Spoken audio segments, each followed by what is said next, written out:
Hello and good morning, everyone. Thanks for joining into Misfits.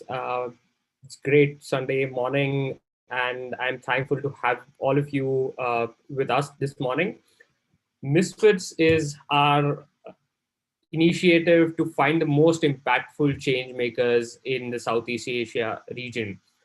We started with a motive to host these virtual pitch events across 15 regions of South Asia, and with a motive to create a platform for social entrepreneurs, innovators, and impact makers like you to showcase, connect, and expand their horizons out here. We're building that community which goes out there and connects and showcases the phenomenal work that all of us have been doing. While we say it's a pitch event, it's not just another pitch event. Why? That's primarily because we're trying to, the event does not end at today's pitch session or the final pitch session. We aim to create a community that continues to grow and build on engaging each other's strengths and growing the impact that we're supposed to do. We're taking a trip across the entire South Asian region, and uh, we're highly impact focused. Everyone who's participating in here today is there to create a better future for everyone in the community. With that being said, we are also, with the amazing partners that we have here, we're creating, seeding the innovation ecosystem that exists, and ensuring that through the community there is a sustainability for the efforts that is continued. Now, what are the regions that we're looking at? The regions we already done with 8 regions. This is our ninth region now, and we're glad to see such amazing response coming in from everybody in India and otherwise who participating in this in the Misfits initiative, and we've been we've been blown away by the kind of innovations that people are doing, the kind of impact people are making out here.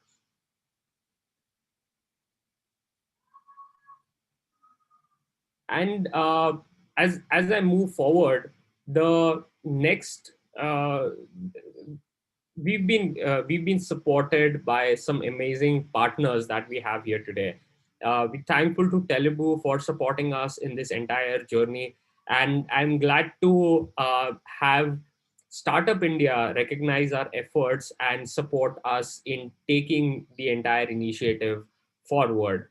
We also had in the first part of our journey, I am Kashipur, who supported us in different capacities in terms of running the operations, and I'm highly thankful to them for being with us so far. Beyond that, we have some amazing partners at a global level that are providing support, that are providing credits, and a hell lot of engagement for all of you out there, and which will keep continued even beyond today. So I thank all our ecosystem partners and outreach partners for their entire support in here today. And we like every week we are having new additions to our partners. So that's a huge that's very heartening to see. Now, why are all of you here? The primary benefits that go out for everyone participating and the winners are by Telugu, which is giving away 3,000 USD of credits on their products and a 20% discount for everyone who's participating. Thrive 5 is giving away 500 USD in Google Cloud credits, 100 USD in Crowdera credits, and also they've extended their crowdfunding platform for everyone out here. Paytm Build for India is providing a payment gateway and their wallet at a zero transaction fee with a dedicated account manager. Fundwise, VCATS, Shipper Impact Capital, Thinkubate, Estrella Global Ventures, all of them are here to uh, help you raise the next round of investments and take it further. Message 91 provides about $600 of messaging credits. Through Global Shapers, AIC Banasthali, and Triple IT Hyderabad, we are providing a mentoring support to all the winners, and we are working on providing that mentoring support to everyone who's participating with us in this journey. Autodesk Fusion 360, for all the hardware entrepreneurs out there, you get a free 1 year startup license, and you can do all the amazing design stuff through the Fusion 360 tool, which is completely cloud based. Through Edivans, you get a professional license of their Entrepedia business planning tool, and which is a great tool for especially early stage entrepreneurs to design different business models and check how effectively it could work out in the real world. Through Kodo, which is a founder friendly credit card, they support, they're giving away 30% of discounts uh, on top of their premium offerings. So and there's more coming in, so this is not just the end. We've got some amazing folks who are backing us and supporting us in this journey.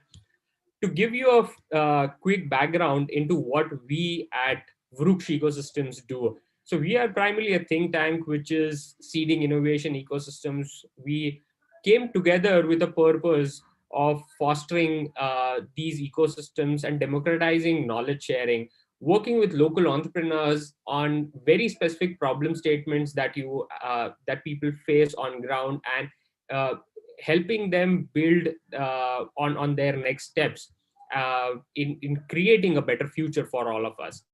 We have this internal saying in the organization that it's not just about ideas, but it's about making ideas happen. And that is the sole reason of our existence, to help entrepreneurs like you take the next step effectively. Now, without much ado, I have an amazing person with us, Akshay here, who represents Green Worms, a social impact venture which has been in the waste management space. But then that's not all. Akshay has been also building startup communities out there. He's doing a lot of amazing work in youth engagement, doing social impact, and creating jobs through waste. Now, that's something all of us would like to know. So, Akshay, welcome here. We'd love to hear a little bit from you. Yeah, thank you, Abjit. It's very privileged, in the Sunday morning, being with you guys and all the change makers out there. I really appreciate the guys because what I see is from last 6 months, the startup activities or innovation programs has been slowed down. The investment has been gradually down at some point, and where incubators also rethinking. And the moment I seen your program, I thought this is what resilience is. The pandemic comes, but at the same time, the innovation, startups, hand holding should go on. I think during the time of crisis, what you guys are doing, really appreciate. And thanks for having me here. Yeah.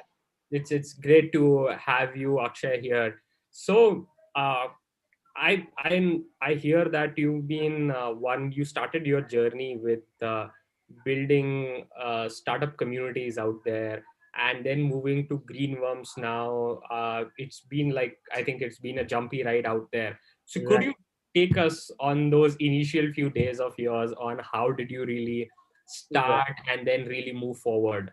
Right. I think when I started, it was the whole idea was, to how I can build a community around entrepreneurship and, letting the youngsters to shift towards, passion into, something solving the problems. And that was the whole uh,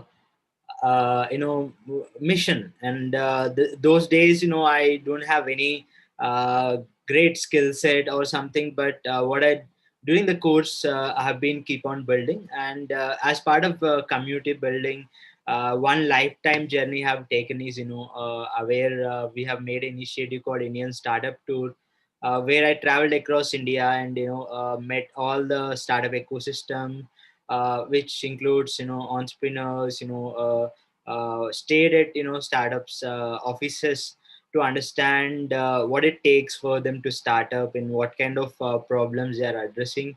And in the due course, I met a lot of amazing ecosystem players, incubators like one of your partners, Siba. I've been to Kerala Startup Mission to understand what it takes and how these people have been solving. I think that was the major at a very grassroots level, and I met very amazing people in the due course. I've been covering various corporates as well as institutions.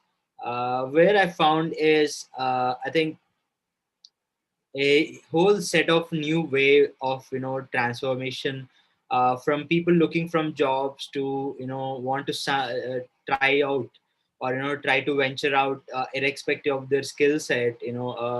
That was the transformation I see, because 1 2 decades back, people were completely dependent on the government jobs, or getting job, but the mindset has been gradually changing. And I think that where I started building a community of people. Wherever I city go, I bring the stakeholders together, try to understand certain support system required. And then later on, once I build a network, what I done is, wherever someone need help, or startup founder need a mentor or incubator, or right investors, so being connecting as a part of a community, I think that was something we try to add a certain value, where gradually the cities I go on, the ecosystem has been built bigger, and there were no restrictions among the community, but pure intentions was to help each other.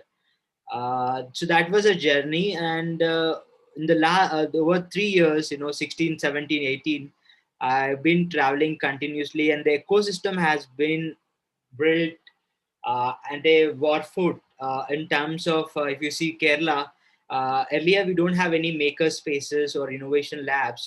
Kerala has been pushing the fab labs. If you see Rajasthan, Rahul might know the iStart program, where it went to the students, where it went not just from ideas but skilling them, getting them equipped from either they start something or work for a startups, using their skills. And most of this wave of that built was either on the IoT hardware side or IT side. Again, so I've seen a good amount of transformation. And for me, in the due course, one of the personally thing that been connected is seeing the witness of environmental impacts and climate change across various cities on the journey. So that inclined me towards the environmental sector. So that was a kind of like 3 to 4 years, which brought close to work in the sustainability space. So that's Abjit. If you give me Yes, a chance, I have certain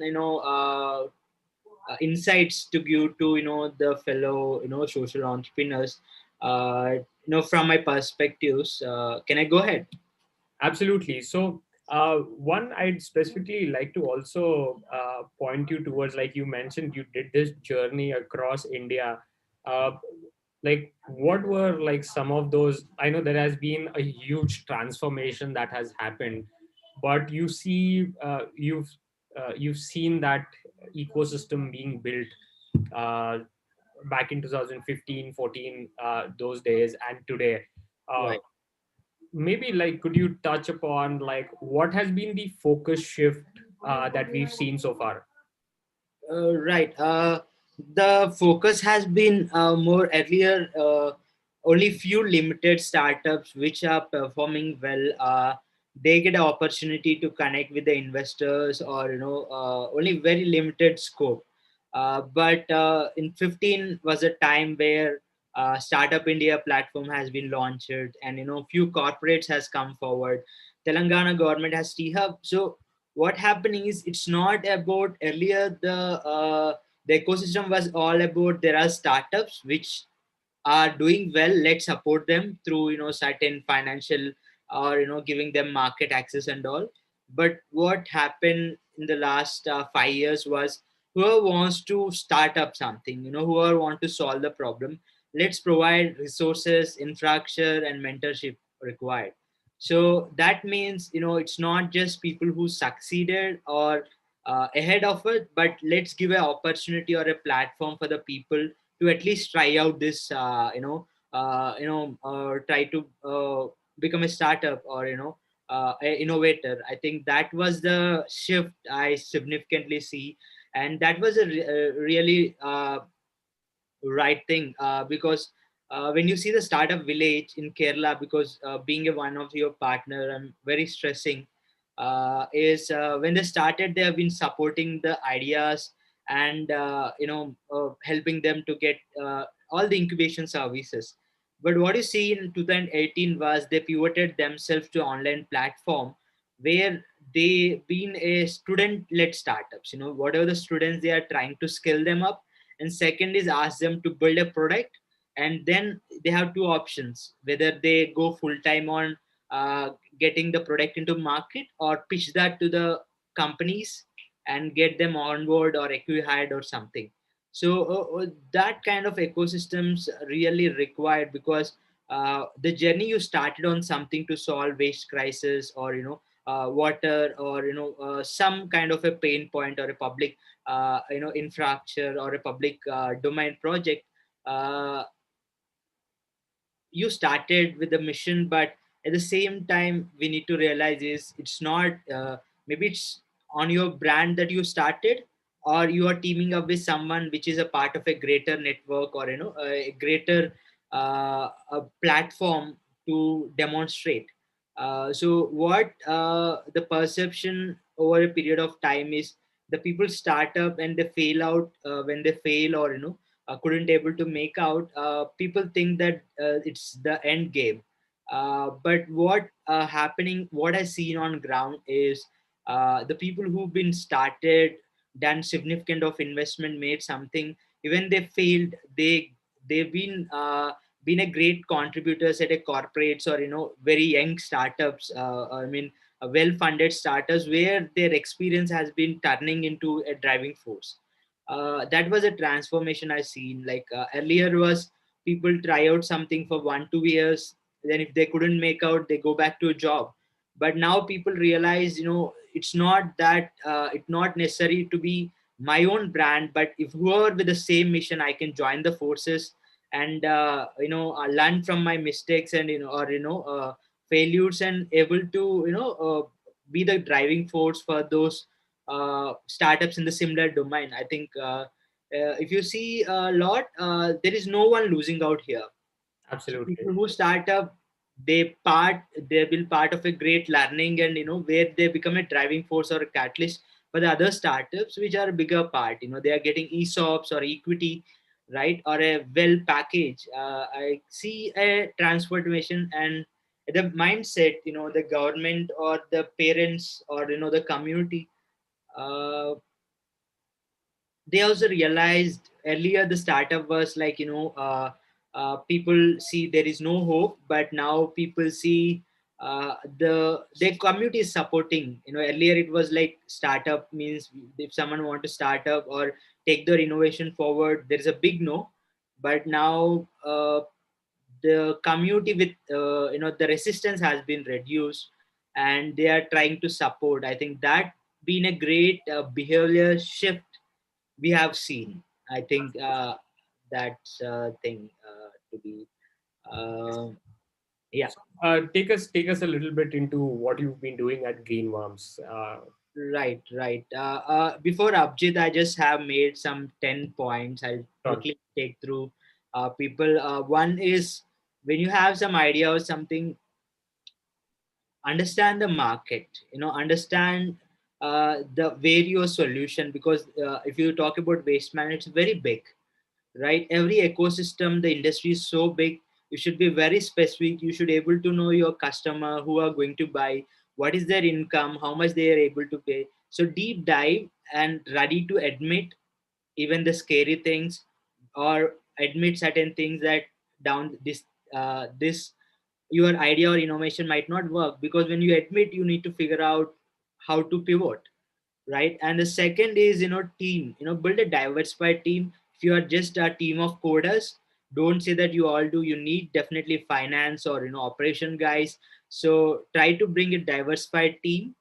And skills, really understand when you go from paper to ground, the realities are way beyond. So try to get more skilled people, right? Be realistic, like whether the skill set I have, whether I will able to build it, or how I can upgrade or bring someone. And other is traction. Always try to what investors really look at is what traction, or how much people are using it or buying your service, right, or a product. So get a traction. Even if 5-10 people are good enough, but don't go to investors without a single customer. Okay, again, it just drains your time and energy. And financials, I think, what personally been when running this community, there is a huge amount of that money coming in and all. Even any startups, even a single rupee, try to be monitor it and be always conscious about your financials and reduce your spendings. Try to increase your rate, runway, so that the chances are high. And always when the investor comes in, the moment they ask is the last financials. So that shows you a great discipline of what you do. And other is financials. I told transparency and accountability. I think it's very important. Maybe you can talk about something, or create certain hype, or anxiety among your customers or the ecosystem. But be transparent, guys. The moment when you say I have a million downloads, or even 100 downloads, or investors or whoever asks, if you're transparent and accountable, I think that's where the people invest. Not about whether the skill set you have, or the transparency and being accountable is brings a great credibility to you guys. And uh, other is compliances. There are a lot of transformation, a lot of new policies are coming. If you are into fintech, blockchain, or dealing with cryptocurrencies and all, understand the compliances, ensure you don't end up like what we've seen with the bounce, or electric vehicle startups. There are a lot of compliances when they get into that. And the Uber asking the RTO came into the picture. So understand the compliances and how you can turn around or modify the things. Other is bootstrap. Doing bootstrap is the best way. But here we talk about the scale numbers. But when you bootstrap, you make your foundations very stronger than a company which has raised the investment so fast. So it's always good to rise invest bootstrap. And even if you're rising investors, I would ask, prefer you guys raise funds from either incubators at a small ticket size, or get angel investment and angel investors. Because I see angel investor not as investment, but he's a team player. From money, he brings a lot of things that can add a lot of value. He brings you a lot of leads, because he believed in you guys and put money, compared to the institutional fund houses or VCs. But again, early stage, there is no scope for VCs. Again, always be a beta. Try to pivot things. Try to like Google products are always beta. So always try to improve, try to get feedback from the customers and all. Last 2 points: invest in yourself. And today is the mental health day. When I met a lot of starter founders in my journey, they were been completely focusing on the building their ventures and compromised on their health or mental care. So it's really invest your time on yourself, and ensure your mental and health is good. And last is fundraising is not just 1 month or 2 months job. It's 6 months to 12 years, and in fact it's ongoing. You need to, as you grow, you need a fundraising. So be prepared. It need a significant, and you need a very specific person. One of the co-founders should invest time completely on the fundraising. It's not fundraising is going someone, but you need to build relations with the investors. Prepared for rejects, take feedback. I think what if if investor rejects, try to get a feedback. That will be a backdoor access for you to scope for improvement. So yeah, Abjit, just these are the points. So I know we That are is amazing to hear, man. Like, I think you've like I'd like to know, like, are these pointers the culmination of your entire journey and talking to so many people so far? Right, right. Because what I done is, for me, the biggest knowledge is what I spend time working with all the early stage startups and innovators. So I believe this are the realities I've seen on ground. So just want, even I apply this at our green rooms. So yeah. Yeah, 100%. I think a lot of those points are really relevant. And I was like, while you're saying, I was also thinking, yes, like some of these mistakes I've also done in the past. Uh, Right, but right. then, yeah, these are good learnings. And for a lot of us who are present here, I think for most of you who are doing your enterprises for the first time, these are some really valuable points. Like I think Akshay has given the playbook that a lot of us have learned over our journeys, but I think he's put it in a very concise manner. So thank you, Akshay, for that. uh, Right. so yeah, How so much moving. time do you have for the next, the circular economy, so that I can ensure? Yeah, so in the interest of time, we'll try and wrap up in the next 10 minutes about, Okay, great. uh, because then we have our amazing entrepreneurs here who are waiting for their Right. pitch to happen for Definitely. them. I am sure I can make out, but remind me if I cross the time. So Absolutely. then I was, that was a time, Greenworms, again, it started in 2014.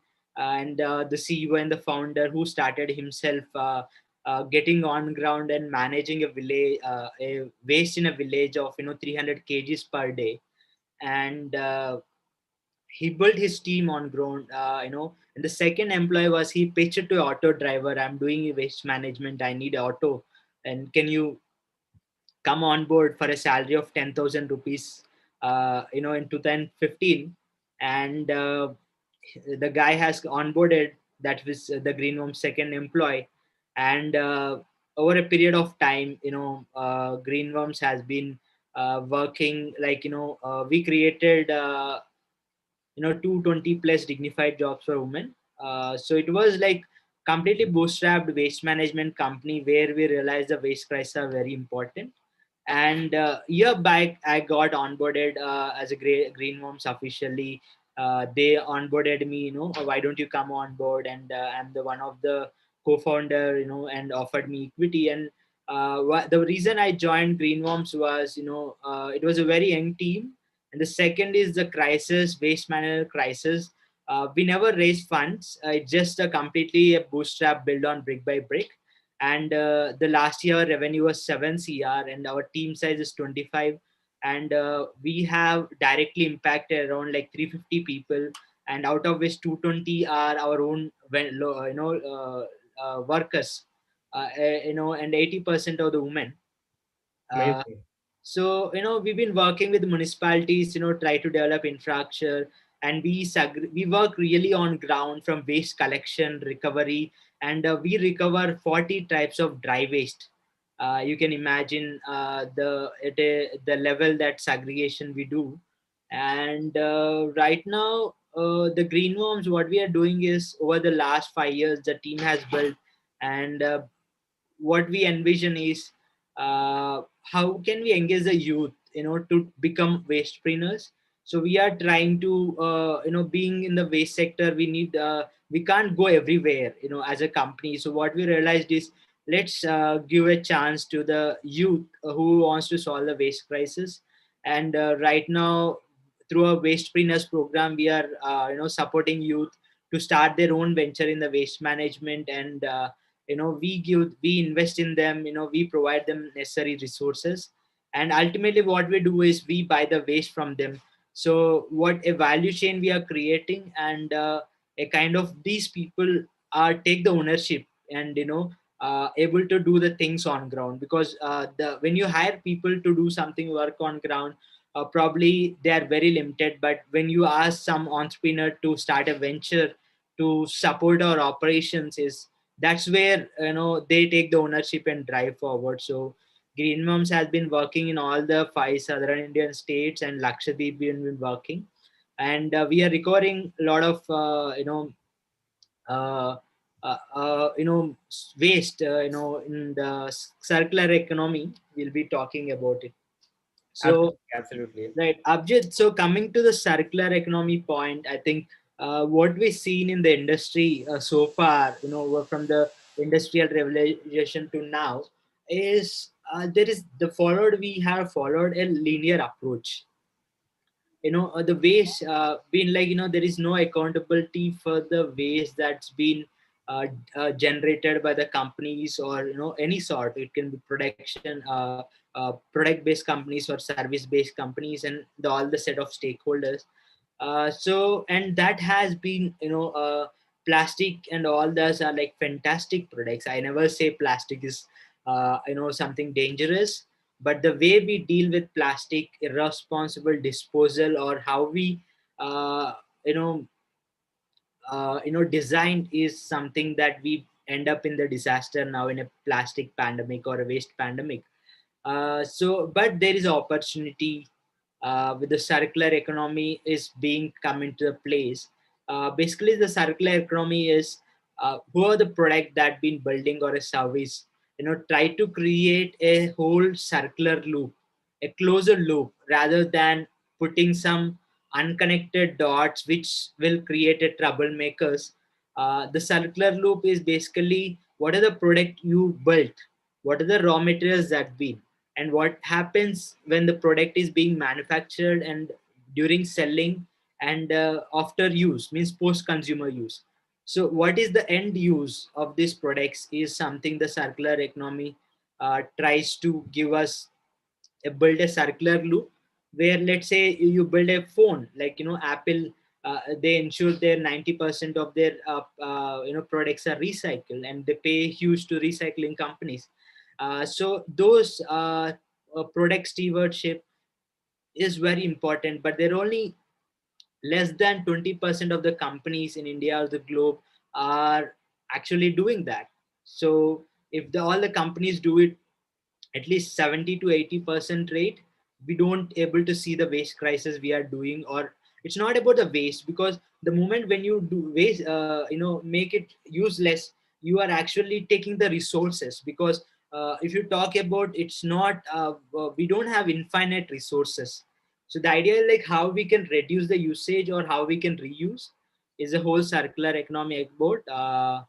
So now I'll take you to some examples. So at waste management company, what Greenhomes is doing is we are trying to recover the plastic from the oceans, from the coastal community, and we are pitching to the companies to see if they can use the recycled plastic. To the plastic is the best circular solution that we can explore. For example, the plastics that you see, uh, in the current practices in the packaging, they use the virgin plastic. The virgin plastic is something, it's a new plastic made. It has only the first life cycle. But when you talk about the plastics that, if we use properly when you're making the product, like let's say a healthcare or a personal care brand which has this packaging of HDPE plastic, if we use very good quality of plastic under standards, you can use the plastic 7 times. But what we end up doing is just recycling for 1 or 2 times, and the waste, the quality get reduces. So to end up wrap up, there is amazing company called Banyan Nation. What they're doing is they are working with companies like Dettol and all. They are engaging them to use recycled plastic or recycled plastic from ocean bound, which is more vulnerable. And they are so that this plastic can be recycled 7 more times, means the plastic got a chance for getting into the life cycle for 7 times. So that kind of ecosystem is built. And other is like the plastic, like pet bottles can be made into t-shirts, uniforms, or whole cosmetics has been. So the how we can reuse, this is the opportunity for all the startups here to see how they can. Of course you are trying to solve the problem, but if you can able to focus in the sustainability part, I think it's not about you achieving your goal, but at the end you are building a great uh, resources to the planet which can give us a more time or a opportunity for others to move ship.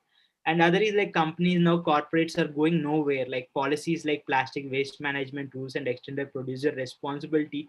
Now these corporates are being accountable, and now they need young innovators or the startups to become a mediators to help them to achieve the circularity or procure the right recyclables or right raw materials and all. So there is a big market that's been coming up. Like you seen dot-com bubble, fintech bubble, and now what you see is the circularity. And there are funds that been coming up on this. So if you want to be a social enterprise, try to see how you can you leverage technology. Second is scalability part, more jobs. Try to create jobs, because now pandemic has taken over millions of jobs at a grassroots level. If you can create that, that makes a difference. And the last is get into the circularity. I think that's where you can definitely give a grade to the planet. I think we need more social entrepreneurs in the environmental and sustainability space. I also ask all the partners to get more people, try to show them the circular economy business models. I can definitely connect with various people in the ecosystem. Let's try to build the startup ecosystem in a circularity, because every startups, even if you see Byju's, they should know that what is their carbon footprint. Even if a product based companies, they should know the if, what is their environmental impacts. And there are scope for a mediators and all. That's where these young startups come into the picture. So yeah, I'm done, guys. So yeah, Yes. thank you. So thank you, Akshay. I think I've been just I've been listening to you very carefully. In like, I think it's it's the passion that comes out in your words. Primarily, like the way, obviously, your journey in terms of building that ecosystem. Uh, the pointers that you mentioned were really amazing. So and obviously, like, I think the fact that you shared that we we need those more, I think we need more green worms within us, and I think that's a huge opportunity. Like, I think waste is something startups have not really accounted in for, while we've seen that I think in Bombay, I know this, we call this the, so if someone wants to get rich, the first step is go and find out where the waste is. So there are like most, the biggest mafias have come out of waste management. So I think startups should try and leverage that opportunity Uh, as well. right. To add on, yes, there are certain challenges. There is a because 80% of the waste belongs to municipality and the political leadership. But again, it's an open market. Don't worry, but put ground efforts. I think can break through the political or other unorganized sector. If you adding value, people will come under your leadership for sure. Absolutely. No, I think the reason I said that is initially it was not formalized, and now like there are agencies which are focused towards startup engagement, and they are providing, like, we have Kerala Startup Mission here today. We have Rahul, who's with iStart. In Maharashtra, we have MSINS. So all of these like agencies are acting as those connectors for a lot of startups to provide that kind of direct opportunities, that okay, here is a problem and this is what you can exploit as a opportunity to go forward and really make that difference. And I think one thing I would really like to take out, like, obviously uh, the 10 pointers that you mentioned, but one of the key factors, especially not just for startups out there but also for a lot of social entrepreneurs, is the sustainability aspect, that if we can bootstrap our way through, uh, it's it's easier to raise a follow-on capital round. If you really want people to take you seriously, I think the harder journey in the first few years is something that needs to be showcased in a really good way. Like, if you can sustain yourself, I think it's easier to also raise a follow-up round, because then people know that you will treat the money very cautiously, and I think that's what a lot of investors also want. So thank you, Akshay. Everyone who's in the room with us and who's watching us live, that's Akshay for you. I thank you for your time and your efforts and putting together. I think you've summarized that really well. We're surely putting out a blog post around those 10 points that you've mentioned. So thank you for that. I think it's been heartening to hear a very first-hand experience of that journey out there. So thank you guys. Thank you, Akshay. Moving forward, I think I'd let Anupam, my team member here, take over and introduce our amazing regional partners that we have with us. Thank you. Very good morning to everyone assembled here. Pleasant vibes with you. Thank you, Mr. Akshay, for such words of wisdom. And yes, I'm Anupam Pandey. I'm into operations at Brooks Misfits. It's my pleasure to be among all of you in this global event. Let's begin with introducing our co-hosts and regional partners for today's event. So we have AIC Raise as our co-host, NSTE Division, SIBA, and Kerala Startup Mission as our ecosystem partners.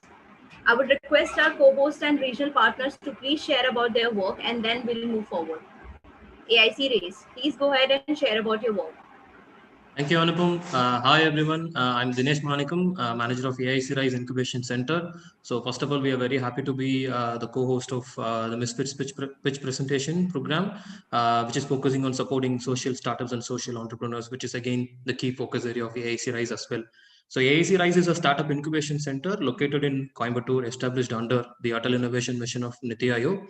So AIC Rise is a very first incubation center, came up with the key focus area of United Nations Sustainable Development Goals with the vision of making the world a better place by supporting social startups and social entrepreneurs.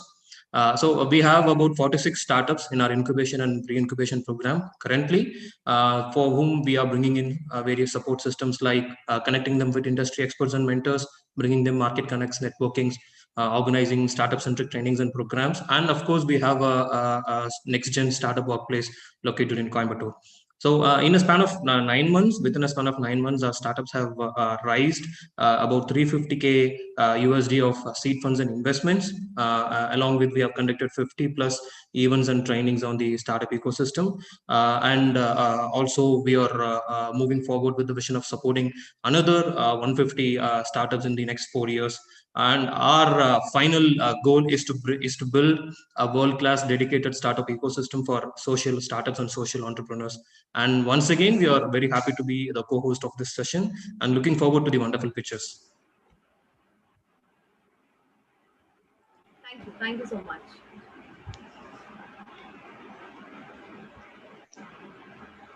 Next, we have Kerala Startup Mission with us. Please go ahead and share about your work.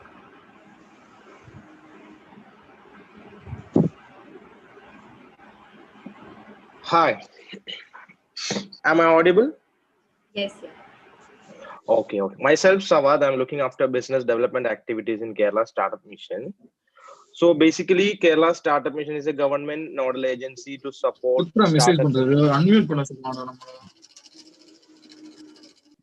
It's unmuted actually. Am I audible now? Hello? Yes, yes, you are. Okay, fine. Okay.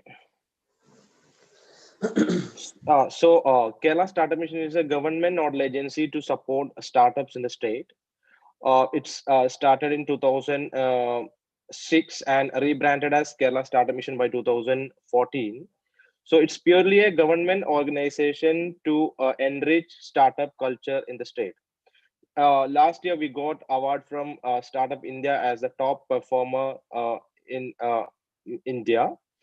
We are getting this award consecutively 2018 and 19 for developing a good startup ecosystem in the state. Actually, basically, we start our supports from school to every startup entrepreneurs. We have a program called IDC, which is specially designed for college students to promote entrepreneurship from college days itself. We provide around 3 lakh grant to college to operate IEDC, Innovation Entrepreneurship Development Centers, to promote entrepreneurship in the colleges itself. So we conducted a program for school students, like we provided IoT workshop for school students by associating with IT at school. Also, the basic program is incubation and accelerators. We have around six accelerators, six incubators running in the state. We have around 20 plus incubators supported by Kerala Startup Mission in the state. Kerala Startup Mission supporting around 2000 plus startups by providing funding, incubation facility, mentoring support, all the things. We directly running around six incubation centers, in which integrated startup complex, which is situated in Kochi, is the largest startup hub in Asia. Actually, it's cover around 2 lakh plus square feet space. Also, we have funding program, interesting funding program like innovation grant, which is a grant of 12 lakh given to startup founders to scale up their ideas into next level. It is divided into a funding of 2 lakh, 5 lakh, 5 lakh. It's a 12 lakh grant for startups. Till now, we are given around grant for 113 ideas in the state. The major criteria to get or to cover under programs of Kerala Startup Mission is the company should be incorporated in Kerala. All otherwise, the 70% of the employee from Kerala. Also, we have seed loans and um, seed soft loans for startups. We have a fund of funds programs with angel investors. We contact around an event called Investors Cafe every last Wednesday of the month, in which startup got opportunity to interact with angel investors. Also, we support startups to explore new markets, and we have association with several launch pads abroad. uh, uh, uh, um, Apart from India, we have launch pads in Dubai, Middle East. We send startups to startup exhibitions like Mobile World Congress, Gitex, to exhibit their product and to get more business from these countries. Anyhow, these are startup mission in a nutshell. We are looking to develop a very good, vibrant startup ecosystem in the state. Okay, that's all.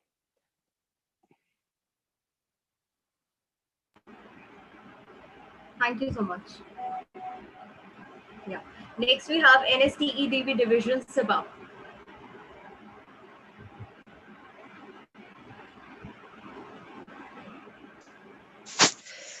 Hello, good morning. Just 3 minutes to good afternoon. But yeah, good morning, everyone. First of all, let me thank all the amazing organizers. I've known Abhijit, now got in touch with Rahul. And first of all, I like the name Misfits, because as entrepreneurs, we are going to fit the missing part. And so let me quickly introduce myself. My name is Sagar Chandani. I am a mentor at Startup India, also contributing with SIBA. SIBA is Center for Incubation and Business Acceleration. We have 3 incubation centers, 2 of them in Goa, 1 in Mumbai. SIBA has been in existence since 2012, and there are about 600 incubators in India. So every incubator has its own thrust area. So whereas in Goa, the thrust area is food processing and technology, and in Bombay, again, our thrust area is technology. Incubation definitely, well summarized by co-hosts and our other partners. I think that is what, as a whole, we all are here to, serve and, ensure that entrepreneurship is, it becomes easy for you to take the journey. Just a quick note, if I don't share this, I will feel like I have not contributed even in this 90 seconds, is that just focus on getting your problem pitch right. That's it.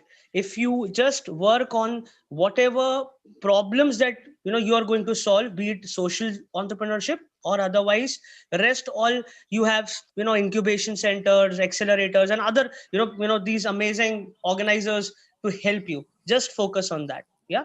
Meanwhile, you can connect with SIBA on the following links. Happy to get on touch with you on LinkedIn or otherwise as well. Thank you so much. Yeah. Thank you. Thank you for your suggestions.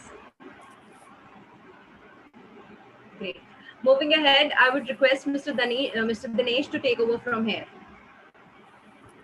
Thank you, Anupam. So before stepping into the pictures, the wonderful pictures, we have two amazing jury members with us for supporting the startups in curating their startup models through their constructive feedback. So first, I would like to introduce Ms. Pratibha Sastry, who has her roots from the Microsoft Ventures India as operations head. She has 20 years of intensive experience in the startup ecosystem and has supported more than 100 plus startups. And she has worked with more than 2000 plus startup founders and entrepreneurs as of now. And Ms.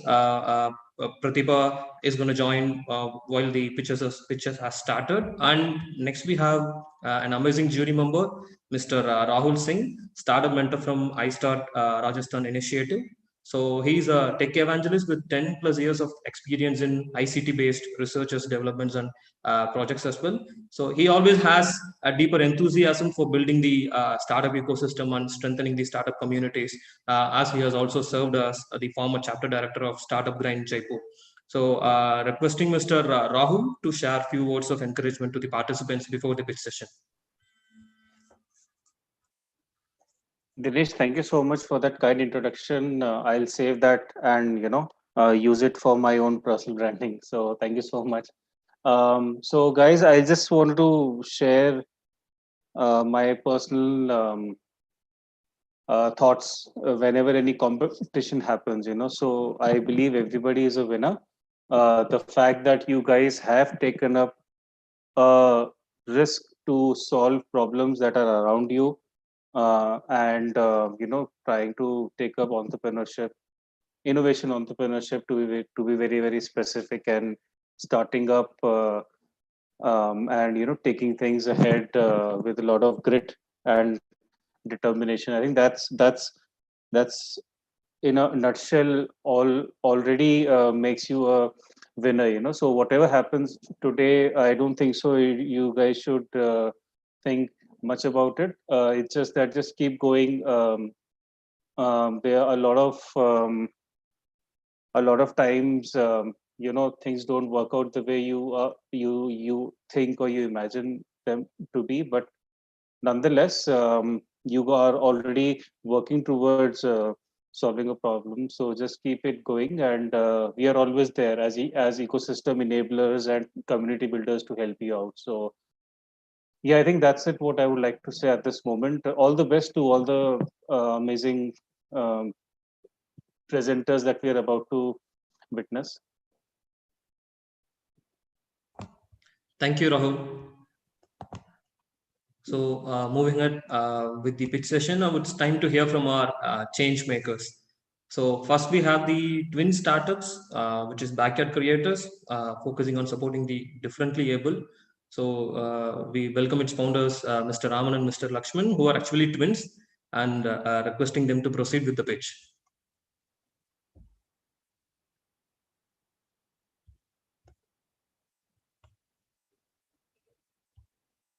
So Mr. Raman Lakshman, you can initiate audible, the pitch. sir? Yeah, you're audible. So you're going to share the pitch, or do you want me to share that? Sir, we will share our pitch. Okay.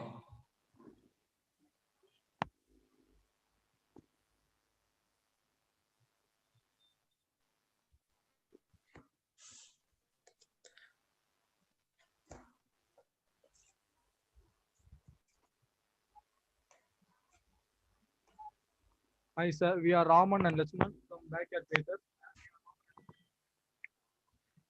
Backyard Creators. What is our product? Is adhesive non-surgical hearing aid for by birth and totally hearing loss patients, sir.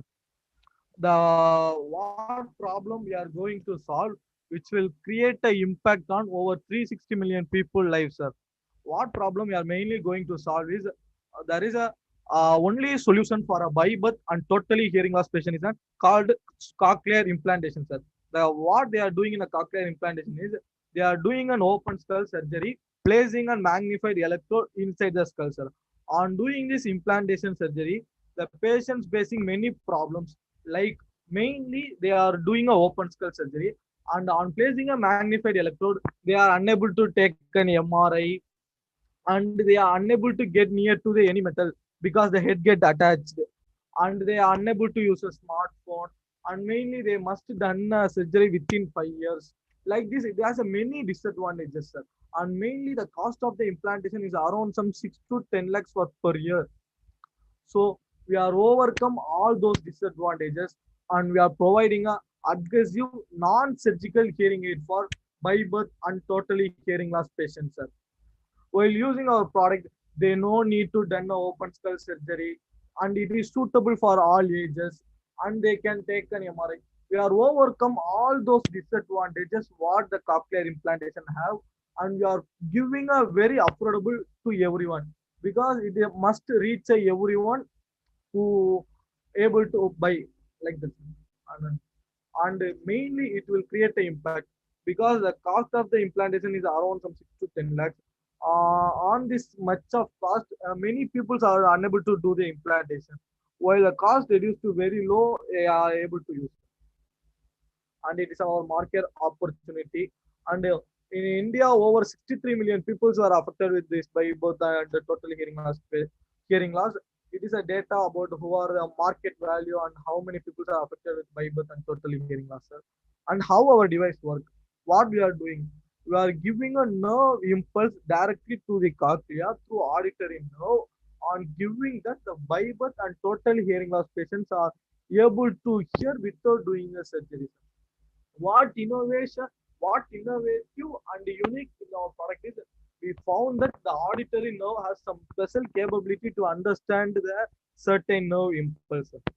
And we are it is our customer segment. Who are all our customers? We are mainly providing for a bypass and total hearing loss, and we are also providing a customized product for accidentally hearing loss patients and partially aged hearing loss patients also, sir. And it's all our achievements, and it's our partners, sir. And it's image where we are giving a demonstration of our product to our state and central ministers. It is images where we have tested with the patients, sir. And you may see these two brothers, sir. They are two brothers from a same family affected by a by birth hearing loss patients. They both have a genetic disease. There is a only solution for them is a cochlear implantation, sir. But the cost of the cochlear implantation and the family situation, they are not done it. We have tested with them, they are able to hear. It is a great example how our product creates an impact in a society, and it is a video we'll have tested with them.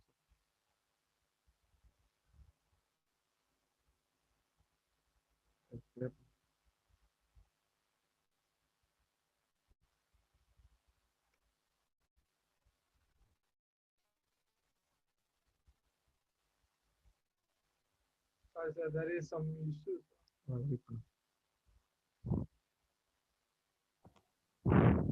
So you're facing any issues in the video presentation?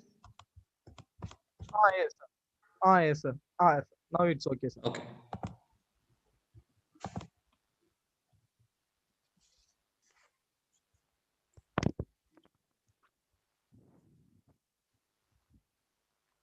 In this video, what we are doing now, we have tested with them. They able to hear through our device. And what? Sorry, first.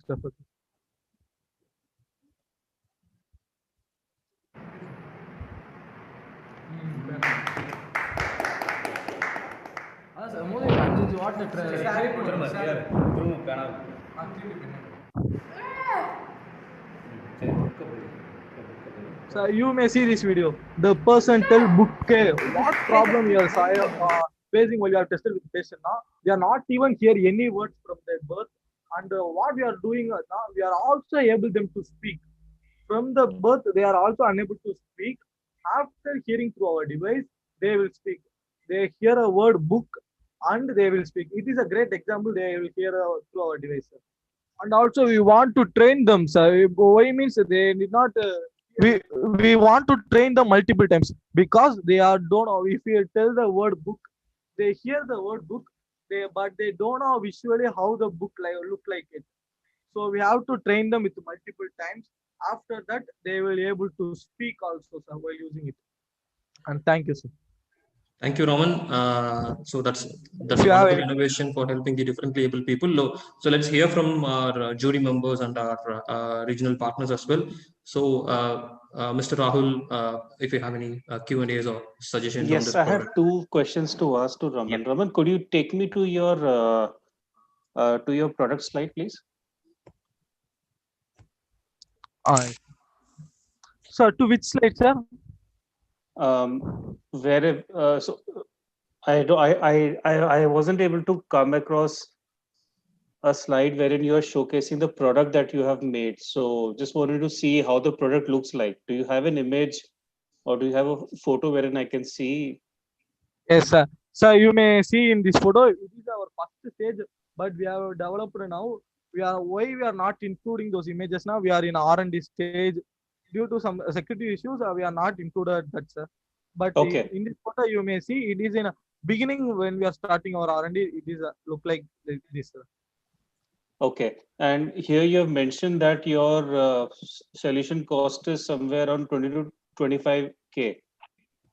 Yes, sir. This is the market price, or is this a cost price that you are incurring to make this at the moment? It is a cost what we have required to manufacture. Okay, so this is not the market price. And when it goes, yes, sir. When it Okay. goes to a market price, it's around some 50,000. It is much lesser when compared to the implantation, sir. Over 2 to 3 times. Yes, sir. Okay.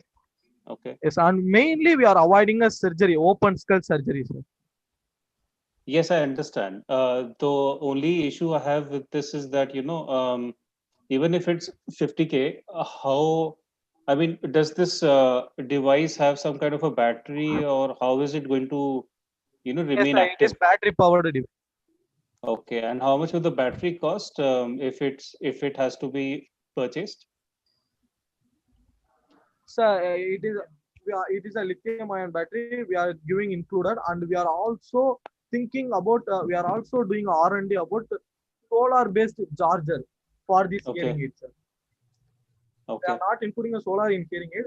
We are working on solar based charger to charge the hearing aids Okay. to give some long life at And anywhere. at the moment, the prototype that you have built, what is the duration at which it's one charge can last? What, sir?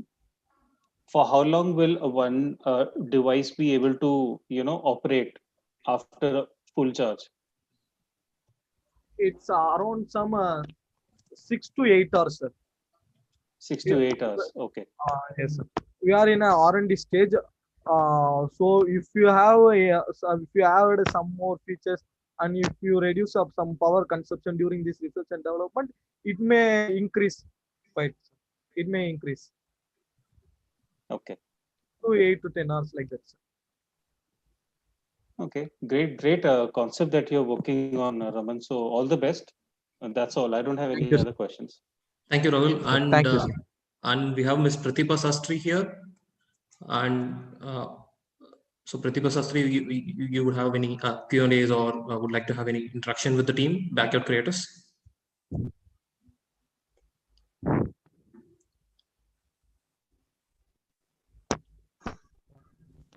Okay, can you hear me now? Okay. Yeah, yes, Pratibha. Okay. Yes, Hello. Because I just joined in, I think, later we will be anyway discussing with the jury, and I'll be interacting with the jury members. If I have any further questions, I will reach out to them personally. But otherwise, for now, I think let's go with the flow because I just joined in. So sorry about that, guys. Sorry about missing your pitch, but I will definitely be watching the recording.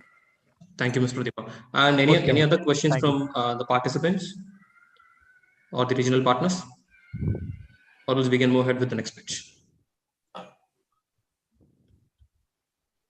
Yeah.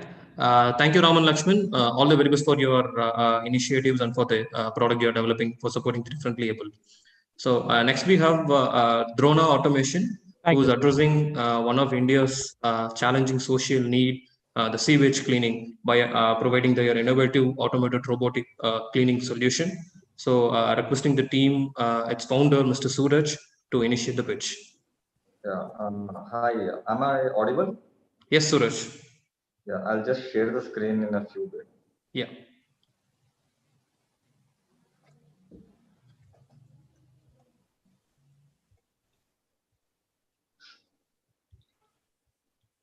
Is the screen visible? Sorry, not it. Okay. Is it visible now? No. So if you're facing any difficulties in sharing your screen, maybe I can do it from our end. Yeah. You can go ahead. Yeah.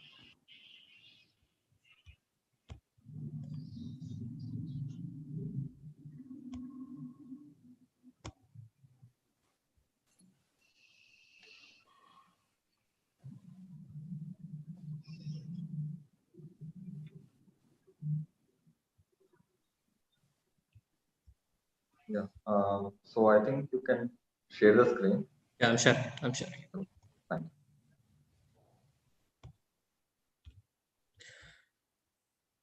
Please go ahead, Suraj. Yeah. Hi guys. I'm Suraj from Drona Automation. So what we are is we are into solving the inhuman practice of manual scavenging using robots. So everything started in our engineering days. From there, we found this is the major issue what is happening in India, and we wanted some kind of automated solution which ends this manual scavenging. From there, the journey started, and what exactly the problem what we are solving is the next slide, please. Yeah, the problem what we are solving, cleaning, inspection and maintenance of sewer pipes and the manual scavenging of manholes. So you might have seen in your apartments, buildings, wherever you see the pipes, right? Vertical pipes, horizontal pipes, a smaller 4-inch pipe, as well as in the manholes. So we are into cleaning and maintenance of those sewer pipes. And of course, manual scavenging of manholes, we are addressing that problem. Next slide, please. How we are going to solve this? We are going to solve using low-cost robots. So robots for vertical sewer pipe cleaning, horizontal sewer pipe cleaning, and the manual sewer pipe cleaning. So we have already done done the initial prototype for the manual sewer pipe cleaning robot. We have tested it in an actual scenario, and we have got some design enhancements which needs to be done. And coming to the vertical as well as the horizontal sewer pipe, in another 2-3 months we are going to be field testing the robot, and we are going to see what the results happen. Next slide. Next slide. Where the problem is faced and where our major customer lies is in private buildings, commercial buildings, IT parks, apartments, as well as the government people. So right now we have spoken to two major property asset management people, and they are very much interested to have the cleaning of the smaller pipes, which is around 4 inches to 4.5 inches pipes. And we have spoken to government officials from KSCST, Karnataka State Institute for Science and Technology, and we are having an MOU with them to use our product or to get the work orders from the government. So the MOU is still in talk. Next, please. This is a brief video. I think the video is not played. It can't be played here, but yeah, the YouTube link is there. I think you can play it. It's just a 50 seconds video of the how the robot works. Okay, so maybe you can complete the pitch and we can share the video finally. Yeah, sure. Okay, next. So this is the few technical details of the manual sewer pipe cleaning robot.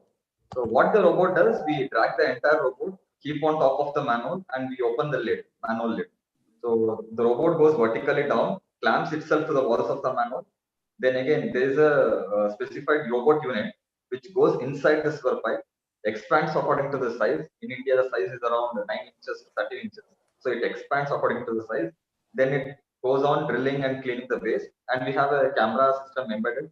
And we need to control the actions of the robot outside the manhole, and we can have a display system there. And we'll be seeing what is happening inside the robot. Next, please. Yeah, I need to add a few points here. This is have missed a slide to add here. So the major thing is we have the major customers for us are the property asset management people, and the business model what we are currently following with one of the property asset management people are subscription model per feet of cleaning. We are charging per feet of cleaning. So we have got an initial LOI with JLL groups, JLL Asia groups, and we have won the recently we won the Elevate Call to challenge, which happened in March, and we have completed our first round of angel investment, as well as we have got the government grant from Elevate Startup Karnataka. So thank you guys, and you can play the video, just a 50 seconds video. Yeah, I just tried playing it in the YouTube, but it says the video is private and unavailable for playing. Oh, sure. Can I share the screen if the time is permitted? Yeah. You have 40 more seconds. Yes, just a second.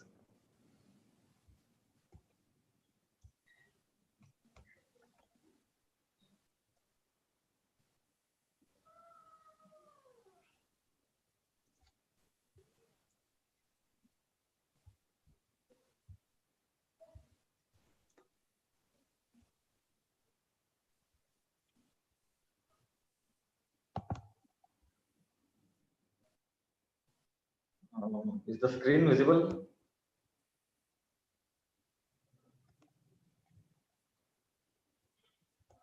Yes. Okay.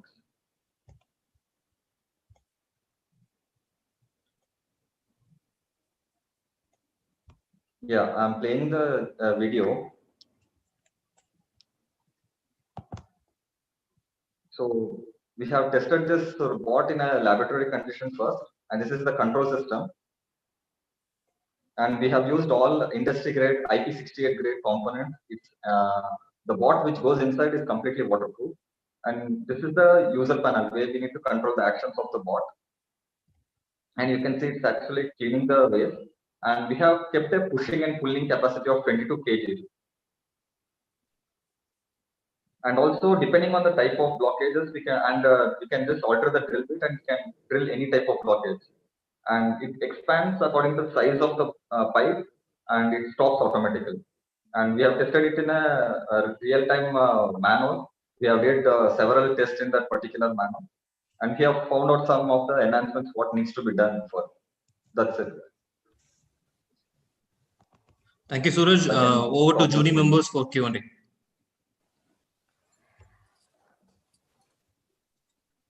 Suraj, may I know about your team, please? Yeah, so we started from our engineering. So the team, what I have is my juniors from engineering college. So one of the guy is Abhishek. So he is electronics and communication engineer. So he takes care of the control system part. And Shiva is there. He's a BTech graduate in mechanical engineering. So he takes care of the design and development. And Jivita, she is an aeronautical engineer, and she takes care of the entire product development part. And myself, I'm a mechanical engineer by background, and I take care of the entire going and talking to people, getting the funds in place, getting the sales order in place. Okay. And so far, it's the pilot that you're doing with the IT department. IT department, I didn't get the. No, you are doing 2 POCs, right? You are doing 2 POCs, and those are the ones they are yet to convert as customers. Yeah, correct. So because one of the top management of JLL India is the angel investor for me, so I got a very good connect there. So we are doing the POC there. Okay, so if you are to get, say, somebody from a Brigade group or a Raheja group, that would work out for you. Yeah, definitely. Okay. Any other questions? Suraj, since how long have you been working on this solution? We started from engineering second year. So we just entered into some IIT Bombay Yantra competition. From there, the idea started, and our college, Reva University, they supported us. And after graduation, we started our own venture. It's been around 1.5 years since graduation. We are working full time on this. So initially, we struggled a lot. Now we are going somewhere. Okay. Okay. Just one more question, Rahul, if it's okay, because he mentioned. No, please go ahead. Because he mentioned he started during college. Who owns the patent here? Yeah, patent is college doesn't have the patent, right? If at all you're concerned about that, company, it's in the company's name as well as mine. Okay. Thank you. Okay. And what is the total cost as of now that you are incurring to build one of this entire unit? Yeah. So the exact cost, I'm not sure, but I'll give you the ballpark picture. For the manual sewer pipe cleaning robot, it's under 4 lakhs. For the horizontal and the vertical robot, which is a smaller bit, it's around it's under 1.5 lakhs. Okay. And you're going to be going through a B2B engagement. Yeah. So basically, we are going to contact. Basically, we are going to contact the property assets management or the maintenance people who are currently doing the work, and we have in talks with certain distributors in place, and they are going to take our robot and they are going to do the servicing part. And for the cost wise, we are going to, that's just a manufacturing cost what we are incurring for one. So if you just scale up the entire thing, yeah, the cost will drastically reduce. So, and we have a very good advisory team in terms of technicality as well as how to scale, how to productize the entire product and how to put it into the market. We have very good advisory team for that also. Good, Suraj. All the best from my side. Yeah, thank you. Thank you. Thank you, Suraj. Best wishes for your product. And next we have Spoon, which is an impact-based financial platform focusing on agri-sector, enabling farm to fork. Requesting its founder, Mr. Kurian George, to start his presentation.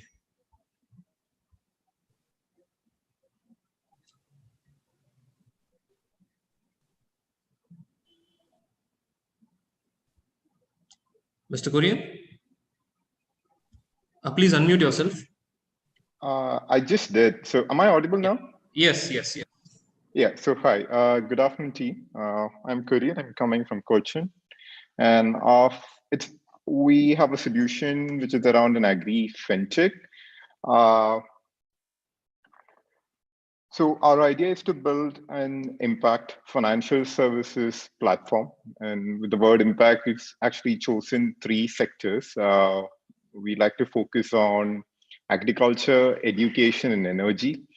So out here, I'm just going to cover our storyline on what we've done on the agri segment to start with. And that's where we've done a pilot initially. So I would like to walk you through my pitch on the agri side of the story that I've got to share. So what we do out here is we looked at some of the pain points that the agriculture segment is experiencing in terms of procuring good quality farm inputs, their access to agriculture finance, and also helping them improve their farm gate prices when it comes to having forward linkages. So currently in the market, it is a little surprising to see it's the middlemen and the wholesalers, who control the entire value chain. So most of the times when you have a produce ready and then when you turn it up to one of the wholesalers, they end up paying you in about 50 to 60% in cash. And the remaining 40% of their payout comes in form of an input that goes into the next crop cycle. So that's a perceived value that they give for the input, and generally they tend to be about 10-20% higher than the general market cost. So essentially the farmer gets cheated over the cycles, and since he's left with no choice, he ends up staying with them. So we sort of picked up a segment of farmers, about 200 of them from the Nilgiris region. That was the closest that was available to us, where we could find all season crops, given the fact that our team comes from Kerala. So we went into this region. We did an initial due diligence. So we tied them up to a cooperative who is providing them the crop advisory services, and also we tied them up to another FPO who is providing them inputs in terms of all the hybrid inputs. So the reason we went that route is to ensure the end use of funds when we were giving them out a crop loan. So typically chosen farmers had about 50 cents to about 2 acres of land. That's the extent of land they either owned or they were leasing it at least for a period of 5 years. We did an entire bank grade eKYC onboarding onto our platform. There's no sort of cash disbursements. It is majorly towards cost of agricultural, horticultural inputs, and about 15% of the entire ticket size was towards the cost of sustenance, which in this case, the set of farmers that we picked were all cultivating crops which range anywhere between 90 days to about 120 days, so 3 months to 4 months. So that's a typical crop cycles that we were supporting. So if you look at these farmers, most of them have a low credit rating because they've not borrowed from institutional lenders. Some of the institutional lenders out there in the market were offering them loans, but that was based on the extent of land and the type. But they go by the SLBC guidelines, which means the state level bankers committee guidelines. So the quantum of finance that's extended to them based on those guidelines are about, it doesn't meet the actual needs. It's only about 60% of it, and about 40% of it still gets addressed by the traditional money lender segments. Mr. Korean, sorry to interrupt, you have 1 more minute. My goodness. Yeah. All right. So, and there was inadequate transactional data that was available for, these fintech sources to underwrite. So let me quickly get into, our journey and the progress that we have made. So we went live as of October 2019. We've done about 4 cycles of lending. Our last cycle was in January. As of May, during the beginning of the pandemic, we had received about 50%. Of what we had dispersed. And as of last month, we've received another 35%. So we've got about 15% of our entire loan book that's outstanding. And that's majorly because of the pandemic. And most of them are paying us back in a deferred payment mode. So that's where we stand. I'm not sure if I have time to actually go the next couple of slides. So I'll open it up for a questions round. Over to jury members.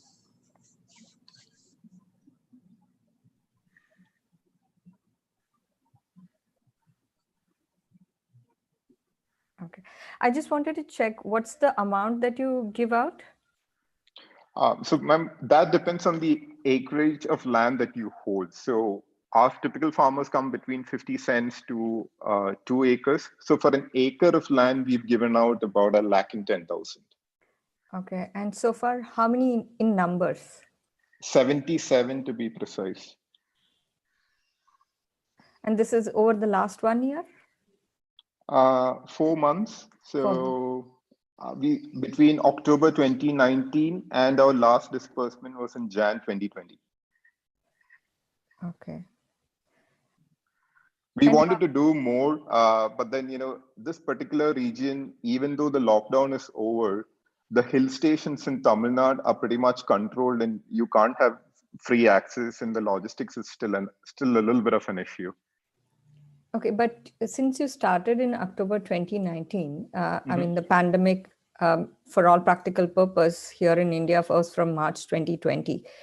So what was the customer acquisition during that point of time, from October 2019, at least till March 2020? So our last customer acquisition was in January. We've onboarded close to 200 farmers by then, but then we've only extended loans to about 77. In October, we had about 8 to 10 farmers. In November, it went up to 20. In December, it was about 30. And in Jan, we had about 45 farmers. Okay. How are you identifying these people, or how are you getting them on board? So we onboard them through a B2B2C approach. So we onboard the FPO. Typical FPOs have about anywhere from 200 to 800 farmers in the region. These are farm producing organizations. Okay, thank you.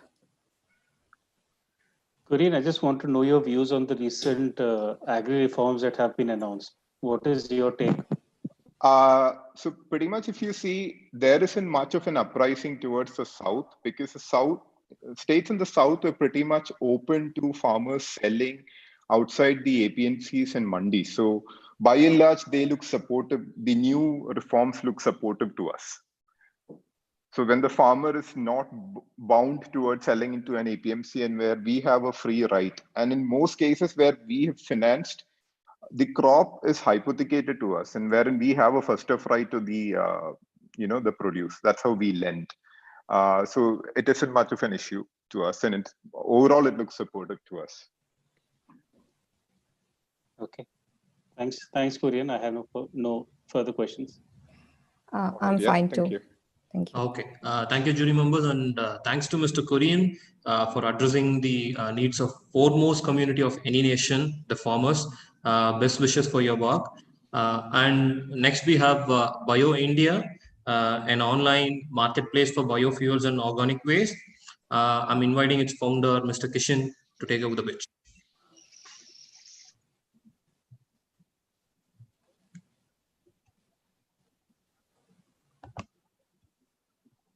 Hello, am I audible? Yes, Kishan, Yeah. please go ahead. My screen? Not it. Shall I share my screen? Yes, please. Yes, please. Yeah. Okay. Just.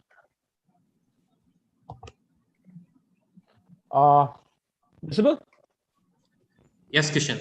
Right. So I'll start. Good afternoon, all. I'm Kishan from Team Biofuel. Biofuel is India's first online marketplace for all types of biofuels and all types of organic waste used for manufacturing biofuels.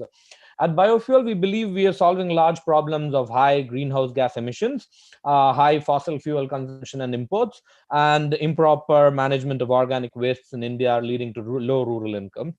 How we do it is by promoting sales of biofuels, all types of biofuels manufactured completely in India from organic wastes generated within India. So the value proposition that we offer to our sellers here is access to a large base of verified sellers and buyers, better price for sellers, higher cost savings for buyers, and completely quality assured biofuels and verified organic wastes. We completely digitize the entire B2B transaction, making it more easy, secure, and transparent for all the users on our platform. So how do we do that? We use our technology tools and unique verification system to ensure that all users on our platform are completely verified. And the technology of our platform also ensures that the complete transaction is completely digitized, making it easy, secure, and transparent end-to-end, right from inquiry to payment. Our strategic partnership with reputed quality testing agencies like Bureau Veritas, IACT, Hyderabad ensure that all biofuels sold through our platform are completely quality assured. And our strategic partnership with a neo-banking fintech startup, Y-Bank, ensures the payment through our platform is completely secure with an additional security using an escrow option.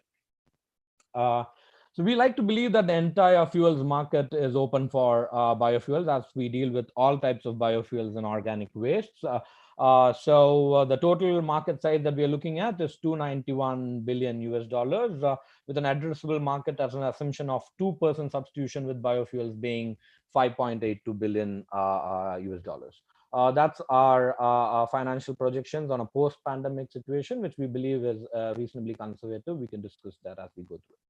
Our revenue model is primarily transaction commission based. There is a transaction commission for each product and transaction through our platform, which we believe will give 80 to 90% of our revenues. As we are primarily in the B2B space and catering to a lot of SMEs, we believe there is a significant scope for transaction lending based revenue, which can go up to 10%. And with data and other value added services like quality tracking, transport, catering to about 1 to 5% of our revenues as we go forward. Attraction so far, currently we've primarily focused on Tamil Nadu and Kerala and focused on one product range of biodiesel and slightly on biomass currently. We have 150 plus signed up users, of which 40 are manufacturers, 50 are traders, and 60 plus are consumers.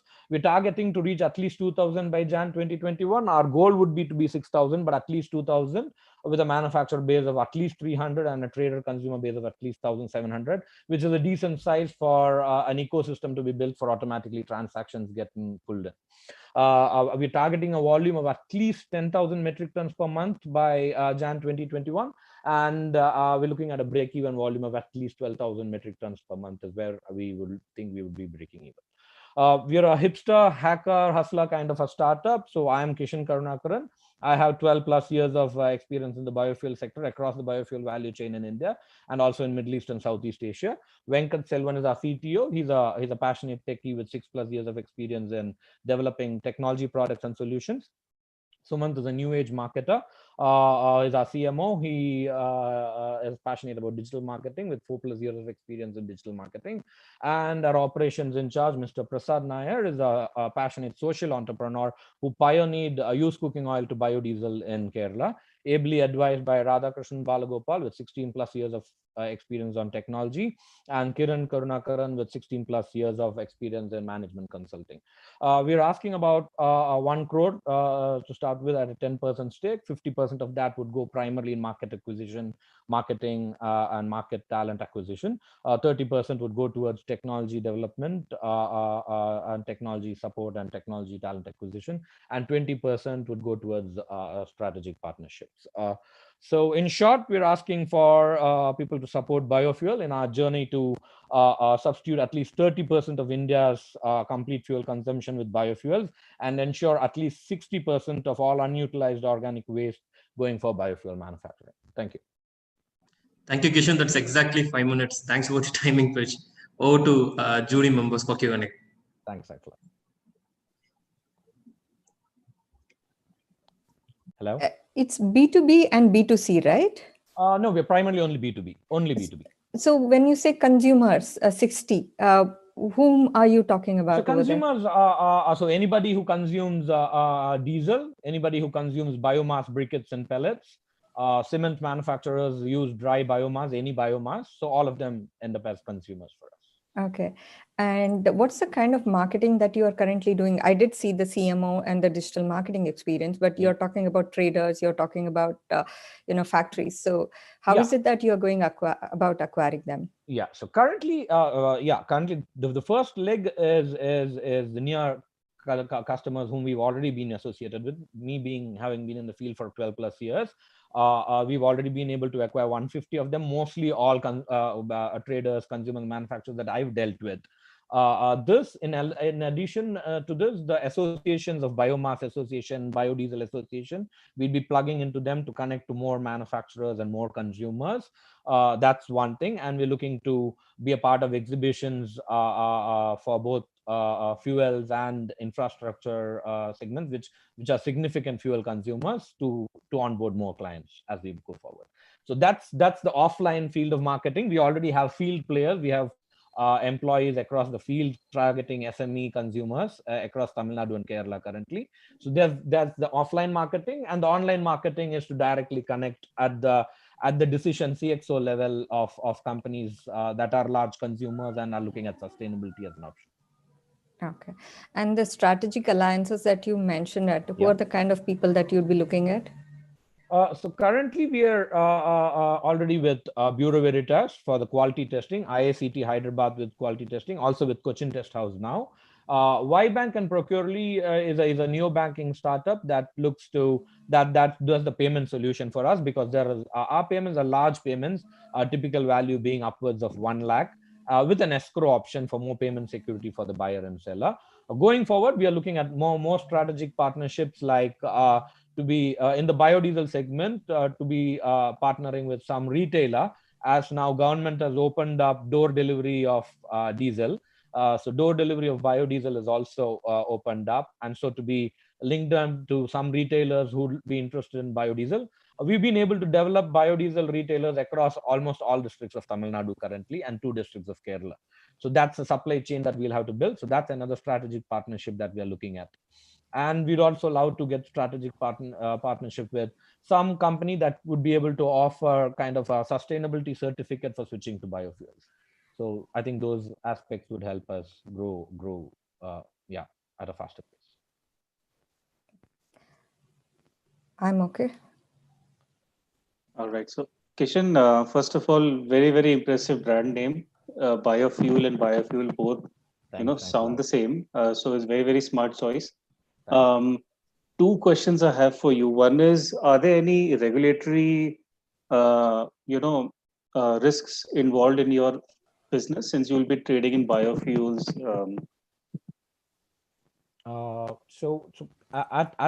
Currently there are no regulatory risks. In fact, regulatory things are opening up for biofuels, which has been excellent over the last 2-3 years. For example, biodiesel was a regulated product. Now retailing, trading, and all types of transactions of biodiesel have been completely opened up.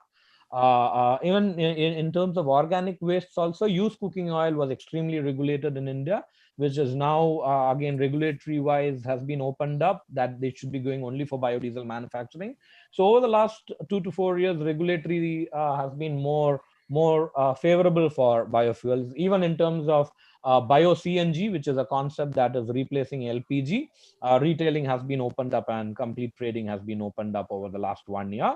With availability of extra raw materials being going for bio CNG, and also the GST and taxation on many of these have been rationalized over the last 1 to 2 years. Yes. Okay.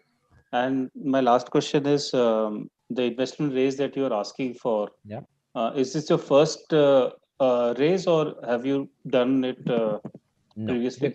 No, we're currently bootstrapped, so that's the first round of funding that we're looking at. Okay. Okay. Good luck, Kishan. Yeah. Thanks a lot, Rahul. Thank you, Kishan, for the pitch. Thank you, jury members. And next we have Vasarshala, an EdTech platform, an opportunity connecting platform for school kids. We have its founder, Ms. Ashwati, with us today. Inviting Ashwati for the pitch.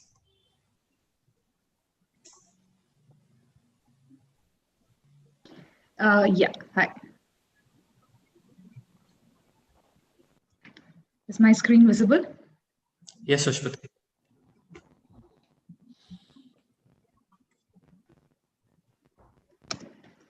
Those are my classmates standing alongside with Dr. APJ Abdul Kalam when I was in 8th standard.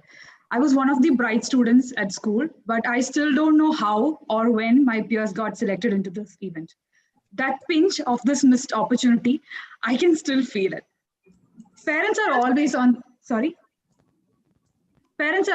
the lookout for such opportunities for children, like competitions, scholarships, Olympiads, or any such events that match the talent and interest of children.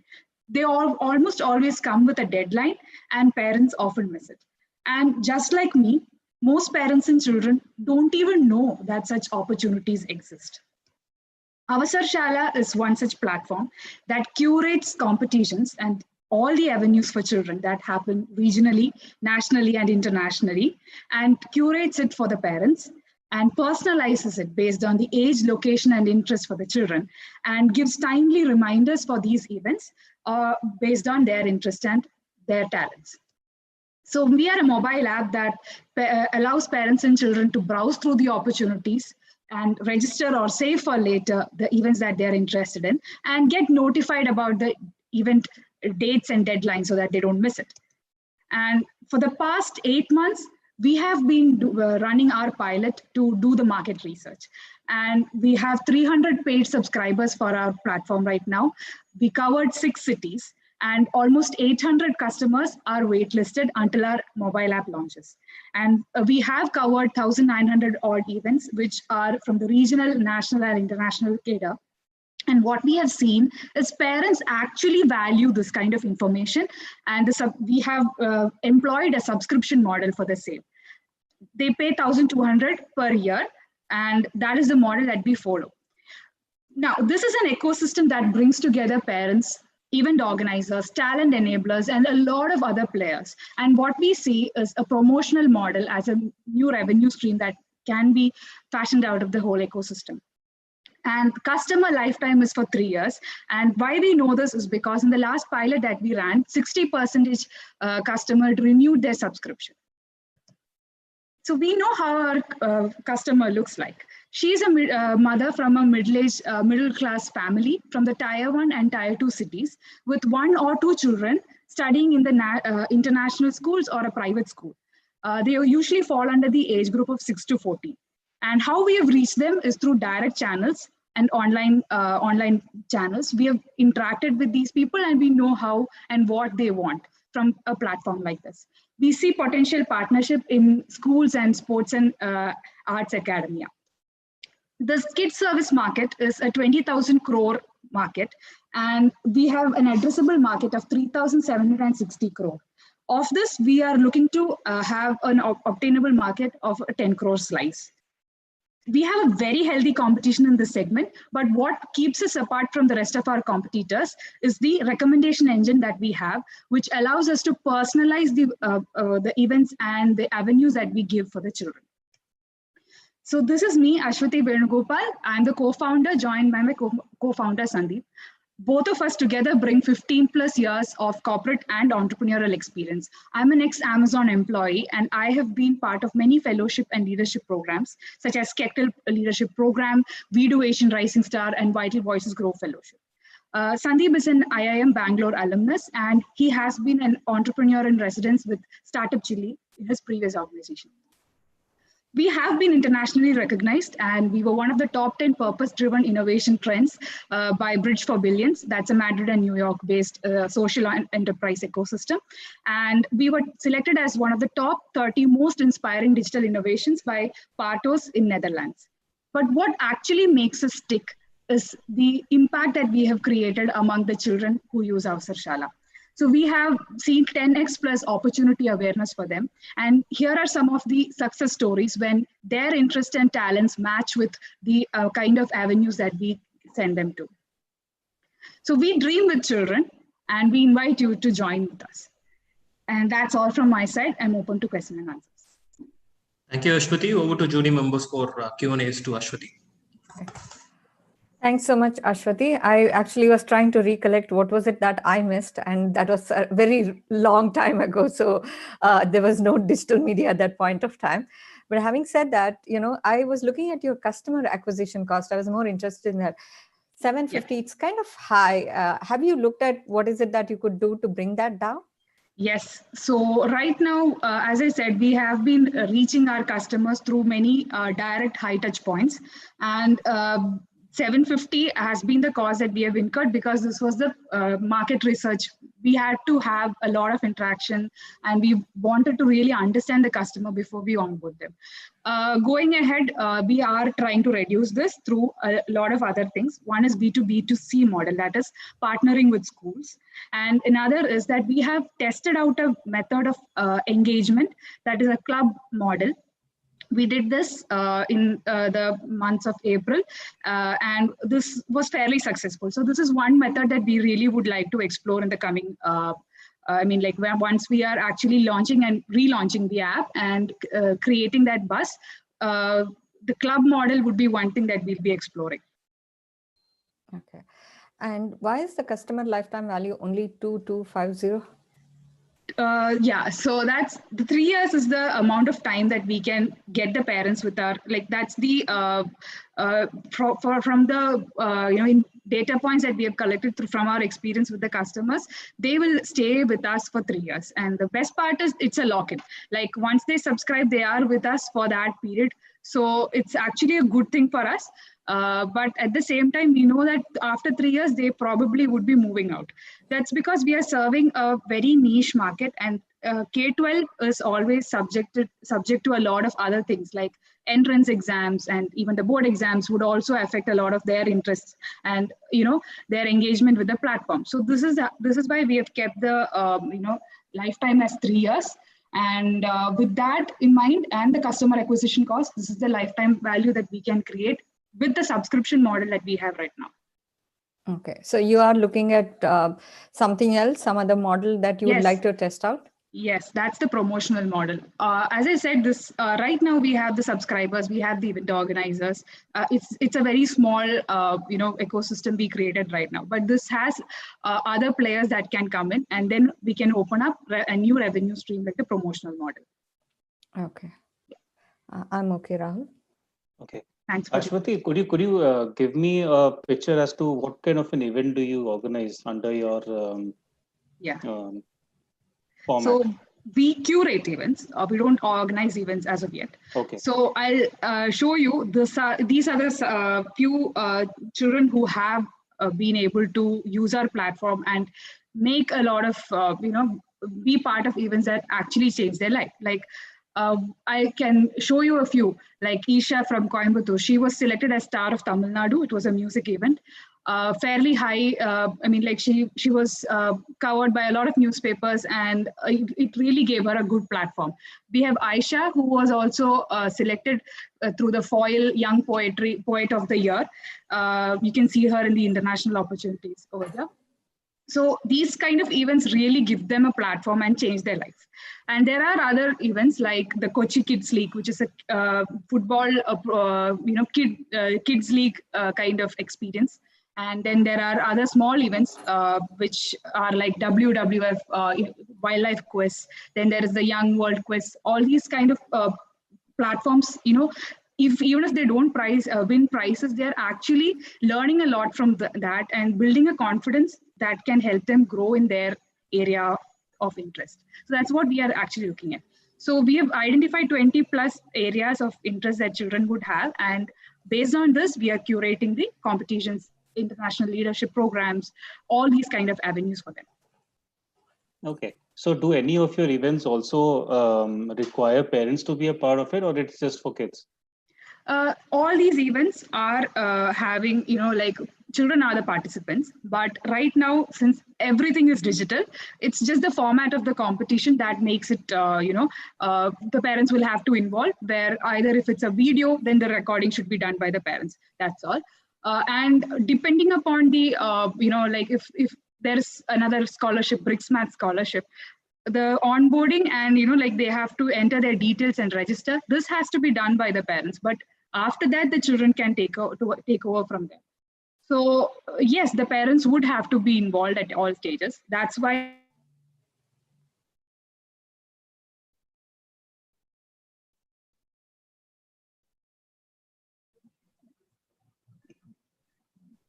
I think we lost Ashwati. Yeah, I think we lost Ashwati.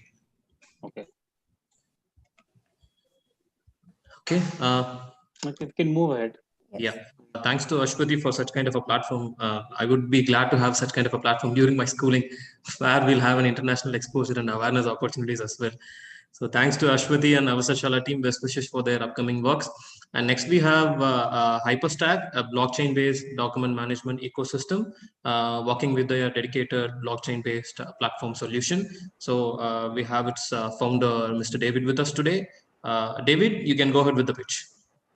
Hi everyone, good morning. This is David on behalf of Hyperstack. So there is a problem that we are facing today. We all deal with documents, right? So there is nobody we can say that does not deal with documents, correct? So when we say documents, most of these documents are in paper form, and paper is something that was invented 2000 years ago, and we still stick to it. So paper has its downsides. It can easily be faked and there is no authenticity to it. And if it is lost, it's lost forever. If you're going to apply for your land document again, it is going to be said that it is a duplicate document and it is not going to be the same as the original document. So along with that, you lose value for that document as well. And once it is damaged and that it is not recoverable at all. The Indian government found that there are about 7,500 organizations that provide fake employment and educational certificates all around India. And it provides fake documents of real universities, which is a great problem and which is not addressed. So talking about this, why hasn't digitalization solved this problem? So digitalization was the point everyone went for. And in the year 2018, the case of CEO of CA Trust ICO mailed the private keys of 23,000 certificates, and the root CA had to invalidate every single certificate. What is the problem with digitalization is that it is all stored in central servers. So once it is on a central server, it can easily be hacked.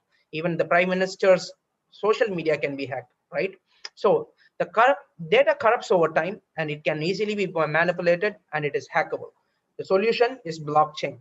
So when we talk about blockchain is a totally decentralized ledger system.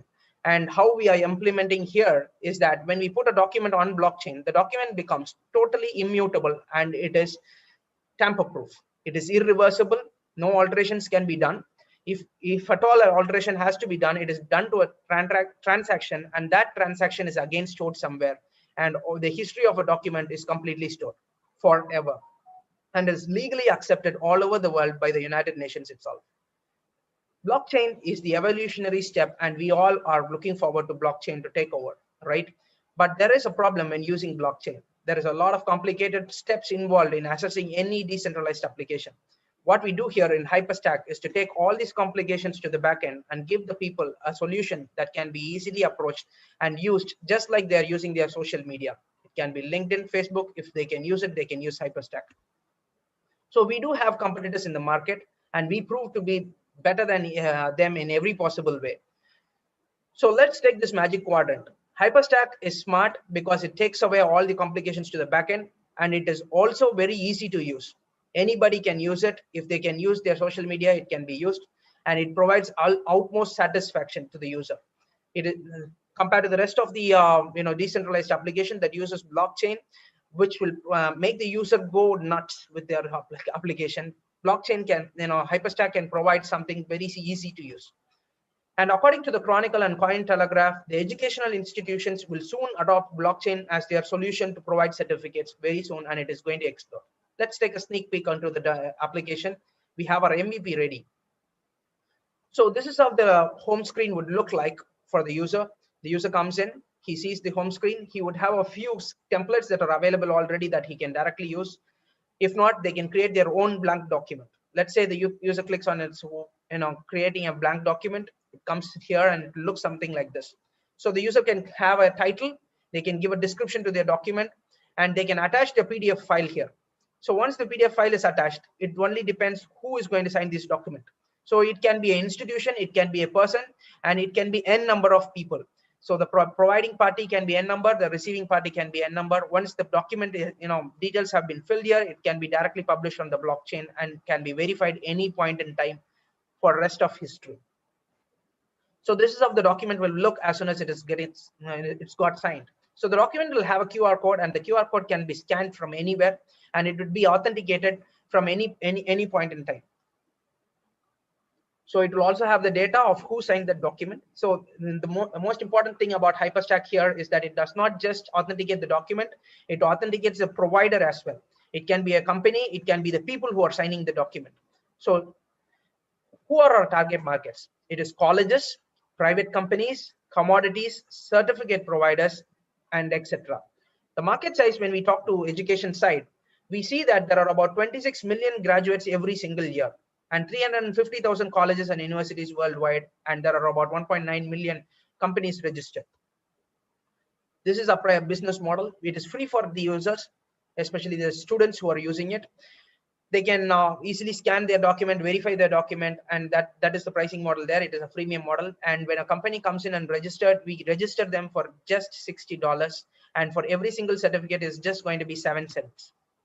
The total accessible market that we are looking at in Indian money is about 8.5 billion, and the serviceable accessible is 812 million, and the obtainable market is 146 million. But in worst case, if we just approach 5 universities and these 5 universities are ready and futuristic, we can make about 11 million per annum. So the scalability of this particular product. So we are initially focusing on 4 different places: EdTech, healthcare, law, and accounting. And the possibilities for scalability is innumerable, and it is only limited by our imagination. And it is internationally accepted. United Nations, passed a law called the Trade Law of MLETR, which legalizes all documents on blockchain to be used in any possible, industry. So, thank you. This is David from Hyperstack. And about our team, I would just like to introduce that we both, myself and Rohan are the co-founders. I have an experience with a Singapore company as their CTO for the past 8 years. And Rohan here is a hacker. He's a college grad. And thank you. Thank you, David. Opening the floor to jury members. Thank you so much, David. My first question is, you spoke about 5 universities that even if you are to tap them and they're futuristic, you will make so and so. How many universities have you tapped so far? So we haven't tapped into universities, but then we have tapped into online platforms. So we have one particular platform called as Bardhan. We met her through AIC Rise, and she was interested in this, and we have started working with her right now. And we have also joined hands with a nursing university down in Australia. And yeah, that is where we are growing. We have talked to people, they are ready to use it, but we are yet to incubate them. Yeah. Okay, and what's the delay in having them on board? So our MVP is just ready. That's the point. Number one. Number two is that yeah, because of COVID, we are not able to travel over there. But then we can do everything offline. We are waiting to be it to do in this week itself. Okay, and if this nursing university comes on board, what is the kind of revenue you are expecting year on year? So if we are talking about the these people who are getting incubated right now, which is not going to be a great money, but then if we are able to incubate people who can provide about 1,000 to 10,000 certificates, then probably we are looking at a revenue of nearly $25,000. Okay, thank you, David. Yeah, thank you. So David, how would you tackle users who have been using the other available tools for so long? Something Correct, of this sort is absolutely new. It involves a lot of risk in terms of a very the kind of document that you're trying to create using the platform. It itself is quite sensitive. So have you thought of any strategies to how would you crack the code? Yeah, that's a great question, and I would like to address that definitely, because most of our users, we have went and met with large institutions already, and the point that they brought up was they have a system already in, and they don't want to move from there. But we have made it possible for them, because we are providing APIs that can integrate with their current system seamlessly. It can definitely integrate, and it can definitely add to the security of their current systems. It is just an add-on. They can just plug and play. They can have the credibility of their own domain. So yeah, we have addressed that problem. And it is easy to use, right? And people can learn, and they can even create their own platforms if they have to with our API. So if that's the case, why wouldn't any other DMS company just do this? I mean, it's just an add-on. So why do you want to do it as a different product service kind of a venture, and why not just offer it to a DMS company right now? We haven't thought of that in that direction. We wanted to take this up and go to all these to start with the edtechs to start with, and join hands with them, and probably scale from there. And we also found that we did talk to a few healthcare sector people as well, and they were interested. But then we had a lot of regulations that we have to comply to, and we saw that yeah, we can actually comply to some of these regulations, and if that happens, then yes, we can expand to in that direction as well. Okay, good luck. That's it from me. Thank you, Robert. Thank you, David. Thank you, Dinesh. Best wishes for your upcoming activities as well. And next we have Coro Healthcare, a virtual clinic providing easy access and affordable healthcare services. We have its founder Snigdha with us today. Snigdha, over to you for the pitch. Thank you so much. I would just like to present 1 second. Right. Thank you. I'll start now. Snigdha, you can go ahead. Yeah, sure. So, hi everyone. Thank you so much. Cora Healthcare is a health tech company which aims to provide quality diabetes care to the masses. So, just talking a little bit about the problem statement, right? So, currently the effective care is outside the reach of the common man. You have almost 80 million people who suffer from diabetes, but only 5% of them have access to effective treatment because of the fact that it is very expensive. As a result, what happens is that almost 60% of these people develop fatal complications, and that results in increasing their overall indirect and future spends. So actually, if you look at the graph on the right, the minute the diabetes is not actually managed well, it leads to increase in comorbidities, which actually increase your annual spend overall. So your annual spend can go from a 6,000 rupees currently if you have only diabetes to a 25,000 if you have diabetes plus hypertension, for example. So what happens is that the cost burden on the middle income household becomes something that starts pinching them. So just talking about the opportunity here that we see it is that currently there is no organized player who's there in the budget specialized care segment. So if we look at the $10 billion market, which is diabetes care as of today, there is absolutely no one who's targeting this $1 billion of people who are completely unaddressed. So the way we are coming and finding this sweet spot is that we are looking at people, number one, who are suffering from 2+ more comorbidities, because then that ensures that they have that urgency and need for the solution that we are providing. Secondly, we are going to tier 1 cities where there is almost majority of the addressable market and there's high density. And the third factor is that we are looking at middle income households who are going to be in the need of such solutions. So if we look at all of this, we are looking at targeting around 5 cities in the coming 2 years, which gives us an addressable market of around 200 million, and looking to capture around 3.5% there, which gives us a share of market of around $7 million. Talking about a solution, we want to be a super specialty clinic in an app. So we are looking at having an integrated and specialized solution, which gives you that quality care under a budget, which is not there right now. So we start with profiling of the customer. We take in all of these details, right? And then we essentially match them to the panel team. So based on the complications you have, we match you with the correct panel of doctors.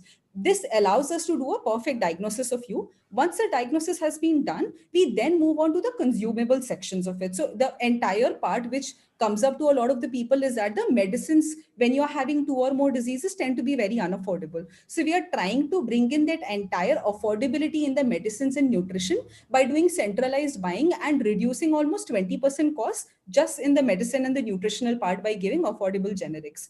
The third part for us is the remote care platform. This is a two-pronged approach. This is something which the customers also really require, because these are people who are essentially looking to have some or the other sort of support. And this is also something that helps us as a medical team be able to track them and, essentially look at their interventions if in case it's needed. The go-to-market strategy that we have is we are looking at a phygital model, which is offline and online, because we feel that that is the one which is going to maximize our adoption while driving efficiency. So we are going to have a complete online application, which gives all the products and services, but we are also going to have offline centers, which will either be co-branded clinics or existing partnering physician can use our services and essentially use it as an add-on layer in his treatment itself. Talking about our USP or competitive advantage, the most important part of chronic care is to have a high customer lifetime value, and that comes from customer stickiness. And we think that this is going to be very sticky for the customer, because we are going to solve their entire journey end to end, which currently no one is doing. The second part is that because of the fact that we are a complete plug and play ecosystem as a system, this allows us to rapidly expand through the B2B2C distribution model.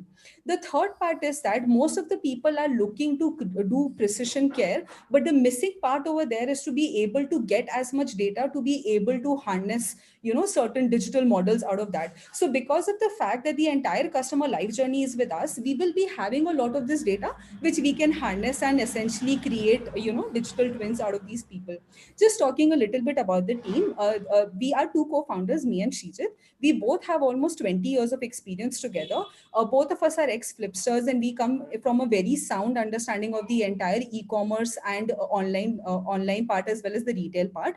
I have a lot of experience in P&L and business development, and my co-founder comes with a complementary skill set of supply chain operations and demand planning. We currently have chief medical officers, and we have an entire team working for us. We're almost 10 people, and we're looking to expand that. In the last 6 months, we've completed our pilot, we completed our MVP. We are done with creating all the decision tree and the protocols. And now we are looking to, start our offline expansion as well. Thank you. Thank you, Snigdha. That's again an exact 5-minute speech, and over to jury members for Q&A. Currently, I know you mentioned MVP, but are there any beta customers that you are working with? Absolutely. So, Ms. Pratibha, we were actually able to work with almost 100 customers in our MVP. Again, we couldn't go too high because of the fact that we had COVID scenario, but we have been able to interact with almost 100+ customers, people predominantly suffering with diabetes plus an external comorbidity. So say a hypertension or cholesterol, etc. And which is what gave us a lot of the understanding of the current customer journey and devise our features accordingly. Okay, and I did see the self-funded clinics and all that you wanted to. How feasible it is actually? It's a quite expensive proposition that you're talking about. Right. So we are looking at this in a two-pronged approach. Number one is the fact that, like you said, we do have a B2C angle. So number one, the way we are seeing it is that there's a lot of similarity in what people with diabetes want with people, say, ophthalmology, or people who are going to these, even the bone-related clinics, right? So we are seeing a lot of synergy because even our patients will essentially start developing these complications. So we are looking for a shop in these places and to be able to have a co-branded setup. So actually, if you look at the cost of setting up a single space for us, which will have a catchment area of around 20 to 25,000 patients, we are looking at a cost of less than 2 to 3 lakh rupees. Okay. And have you raised any funding so far? So we actually have just raised angel funding from a very senior co-founder in the current ecosystem, and we are looking into the process of starting and finishing our entire angel round.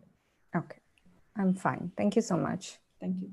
Snigdha, you're operating in a very competitive market. So, and also not just competitive, it's about also this mindset of people that they can cure diabetes on their own, you know. So Sure. there are a lot of ways in which you can right now address the diabetic issues. So it can be Ayurveda, Sure. allopathic. Even Right. Google has come out to be a solution provider for diabetes. So how do you kind of, you know, tackle all these issues and try to create a need in the minds of the customer that, you know, you are the Absolutely. one who should they look up to? Sure. Thank you so much for that question. So actually, like you said, right, people who are doing most of these things are people who only have diabetes or whose disease has not progressed enough for them to actually get up and do anything about it. So the people that we have essentially, sort of segmented and decided to be our target audience in the start are going to be people who are already under the treatment. So these are already people under a doctor's treatment, under pharmaceuticals, and these are people who are looking to get some sort of a relief because it's been almost 10 plus years that we have been under this disease, and they know that in another 5 years down the line they would be looking at proper kidney failures and heart failures and these sort of diseases. So actually, in terms of the people that I'm talking about, this becomes a perfect sweet spot because these are people who have been diagnosed. They are aware of everything that happens with the disease and the sort of services that they require. So the amount of money that we have to spend in terms of awareness and marketing also reduces for us.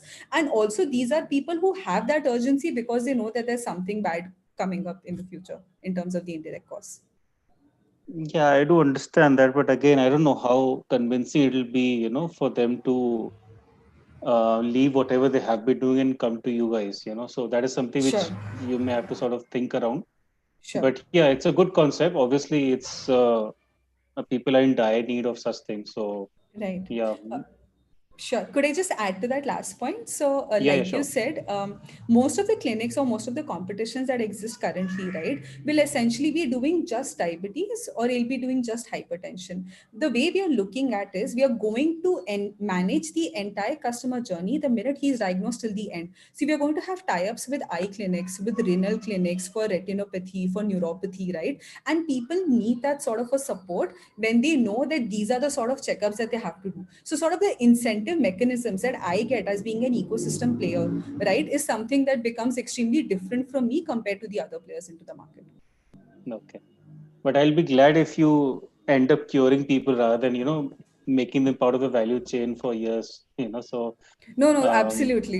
We are looking yeah, at, that is exactly where the precision care comes in. That, the okay, minute we are able to understand the entire trends, right, we will be able to give them customized treatments and not a one size fits all approach, which actually doesn't end up solving their problem. So our aim is to reduce their overall cost, which includes the today's cost and the future's cost, right? And the future's cost reduction can only happen if they get better. my best, you know, wishes to you guys. I hope you guys do well. Yeah, Thank you so much. that's it from me. I don't have any other questions. Thank you, Rahul. Thank you, Pratipa. Best wishes to Snigdha for your activities and your initiatives. Thank you. Thanks a lot. Thank Thank you you, so much. Snigdha. Thank you, Thank you. Pani. Next, we have the startup WOM, who has envisioned reinventing workplace culture with better mental health care practices. So we have its founder, Ms. Kenisha, with us. Kenisha, over to you for the presentation. Thank you, Dinesh. Good afternoon, everybody. It's quite the blessing to be here today, especially considering it's World Mental Health Day. My company is called WAMH, WAAMH, and it stands for We're All Mad Here. As much as people love to talk about it, people still fear investing in it. And yes, I'm willing to start with the problem. When you enter the office corridor, the whiff of burnout, insecurities, anxiety, stress precedes everything else. And every single day, there is a new problem at the workplace, not because of what the pandemic has done to us, but because it's opened a can of worms that the organization is not willing to look into. And in a country like India, we've been trained to wake up, put on our golden cloak, get out there, fight the giants, and bring home some bread no matter what. Now, WHO says 1 in 4 people have mental health issues. I say we all have, because we're all capable of embracing stress, which then turns into fatigue, then turns into anxiety, and then we hit rock bottom of some kind of depression. Now, this is what WAM does. We bridge the most important necessity in the country in itself today, which is awareness. Raising awareness because none of us know what is going on up here. Whilst we're also encouraging people to be vulnerable, laugh, cry, and everything in between. We're India's first mental health company that provides a 360 transformational journey experience. Can we go to the next slide, please? The next slide, please. Thank you. What we pitch to do in organizations is to be their mind bureau, which means we're going to be your one-stop solution for all mental health needs. Now, we pride ourselves on quality and we work in group therapies. How do we start? We start with a mind survey to understand the current mental health of every single employee. And then we choose 20 to 25 topics from our 62 core topics in mental health that's built by my faculty, basically based out of the United States. Now, some topics are like burnout, relationship needs, dealing with anxiety, and yada, yada, yada. But we also have underwhelming words in India like forgiveness, acceptance, gratitude. And all our sessions are 45 minutes long. We start with dance because we want to throw the awkwardness out of the room. We delve into the subject to understand what it could do to you. And we do this with hands-on introspective activities. And then we end it either with yoga or meditation because we want to brain oscillate you going back into the real world, conquering everything that you need to do with respect for yourself and everybody else. Now, the organization always has one question: what is in it for me? The productivity for us. For that, we've got 3 different steps. One, after every session, we send out a feedback form. Now, this feedback form has questions about what the session is doing to the individual. Every Friday evening, there is a mood tracker sent out to the entire organization to understand eating habits, sleeping habits. Did you fight with your wife? Did you quarrel with your manager? Yada, yada, yada. And between these two, as psychologists, we're able to pick up on red flags. And we call you immediately for interventions which are unlimited in the organizations, because at WAM, we believe that you shouldn't carry this week's baggage onto the next. And so we take care of you then and there. And every day in the morning, we've developed close to 365 mindfulness activities every morning, which takes about 5 minutes only. All you need to do is, before you start your working day, open WAM's email and invest in 5 minutes of mindfulness activity. It could be like writing a gratitude letter. It could be just getting up, screaming loud to the mirror, saying, I'm important, and going back to your day. We're mad, so we have mad activities. And then you start with your day. Now, with all of this, we also do one culture workshop with the HR department every month where we inspire better mental health changes in the organization. Plus, we give you an entire stat report of what are the current issues in the organizations, how we're tackling it, how many interventions we've done, how many counseling sessions we've done, and how we're taking care of the employee. Now, in between all of this, if some employee has realized they have a deep-rooted issue, that is when we bridge the connect between them and a therapist to focus on that particular issue. Because you see, it takes your therapist anywhere between 6 to 10 weeks to figure out what your underlying issue is. And we're already taking care of the awareness. When that happens, we're connected to about 1,400 therapists pan-India, and about 2,000 therapists across UK, US, and Africa. And then we bridge that gap for you, whilst we do all of this for 1,500 rupees per employee per month for the year. When you compare us with any other mental health company in the country, anybody will cost you about 1,500 rupees per session minimum, but we do that for 1 month for the whole year, right? And whilst we're doing all of this, we're also making sure every single day we are your gym for the soul. Most importantly, that's what our pitch is. We pitch to quantify the degree of happiness in an organization. And speaking a little bit about me and the team, I'm Kenisha Francis, and I'm a cognitive behavioral therapist. I am a music therapist. I'm an arts therapist, and I'm also a professional singer. This is my faculty who I've been trained from, and they've developed all our modules, and we follow an international quality when it comes to deliverance, even with our workshops or with the way we treat our clients. I have about 28 psychologists in India, which are associated with WAM, whose core focus is to make sure we're key account managers to every organization that we're working with. And I worked for Oprah Winfrey in LA. And the only advice she's given me so far is don't ever let go of a chance to make someone feel good today. I've suffered with my own mental health issues for 14 years until I found help.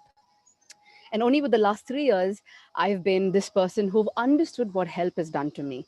And I, for one, won't stop multiplying this energy. So if India is going to look back at mental health and call it madness, that's okay. We're all mad here, and I'd be happy for you to be mad with us too.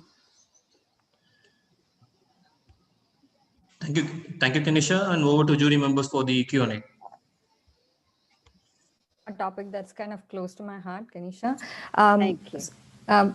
Just wanted to understand how many companies you are currently working with. I did see 300 workshops conducted, but just 300 workshops, over 15 plus organizations that we're associated with right now. We have about 72 customers when it comes to our B2B2C, which is our individual counseling and therapy. We're at 72. And we're also at an 87% hit rate for our awareness workshops, not translating into therapy, because our awareness workshops are more than enough, because I believe the human mind is so powerful that you can heal on your own. If I look to you today, Pratibha, and say, Pratibha, you're a little vulnerable, your body's a little vulnerable today, so please don't go to the fridge and drink that bottle of water, you're going to catch a cold, you won't do it. With that, 87% of the people we've worked with have not wanted therapy, but this is where we are. Okay. So I understand the feel good session and the dance part wherein you're trying to get them to, loosen up so that they can be open about talking the issues. But considering the kind of topic this is, if they have put on a mask, if they have put on, they're too strong, it's the kind of environment that they have grown in.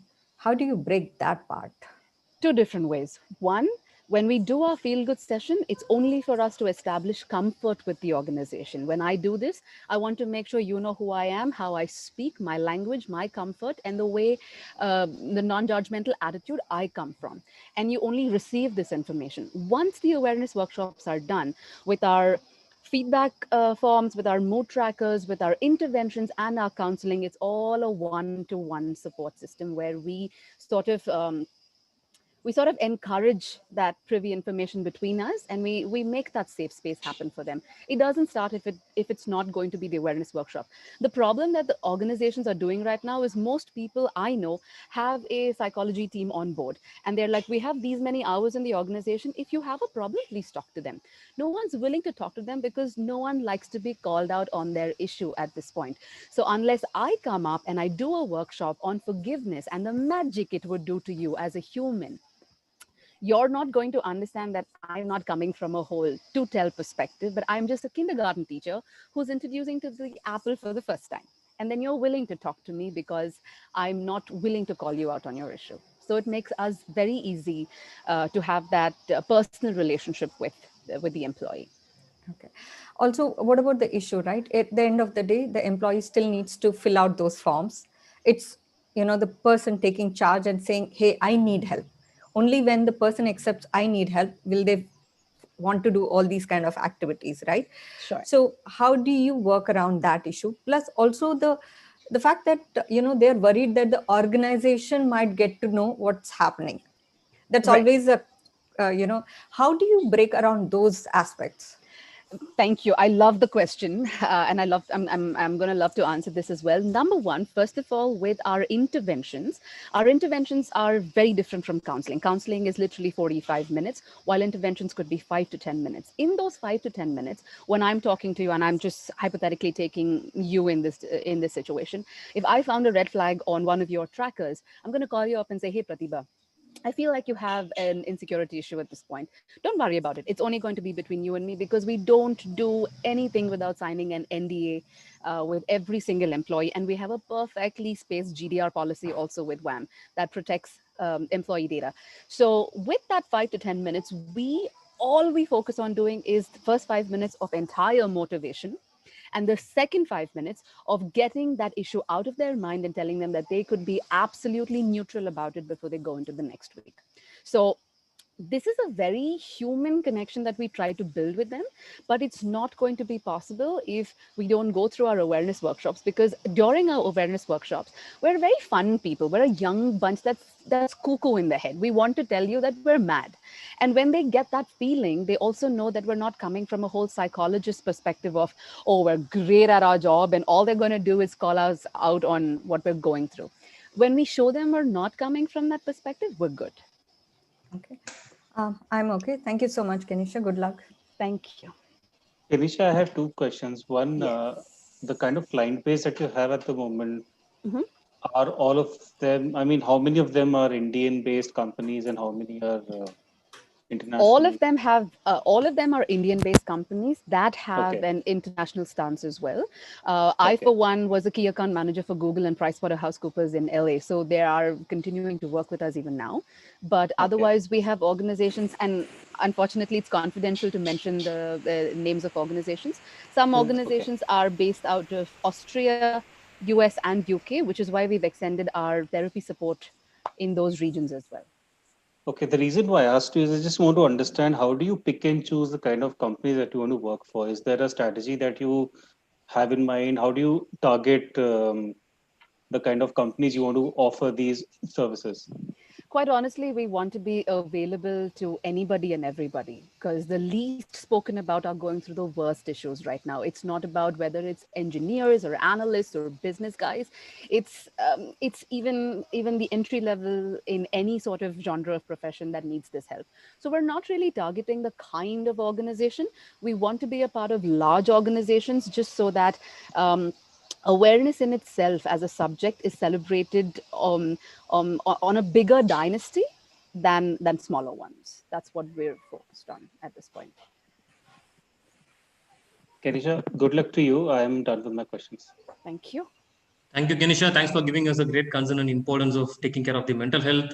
I think I'm going to rethink on your inputs as well. Thanks for that, and best wishes for your activities and endeavors with BAM. And finally, we have Mojo Green with us, working on an alternative solution for serving the e-vehicles, one of the rapidly growing industry across the world. We have Harshit from Mojo Green with us today. Harshit, over to you.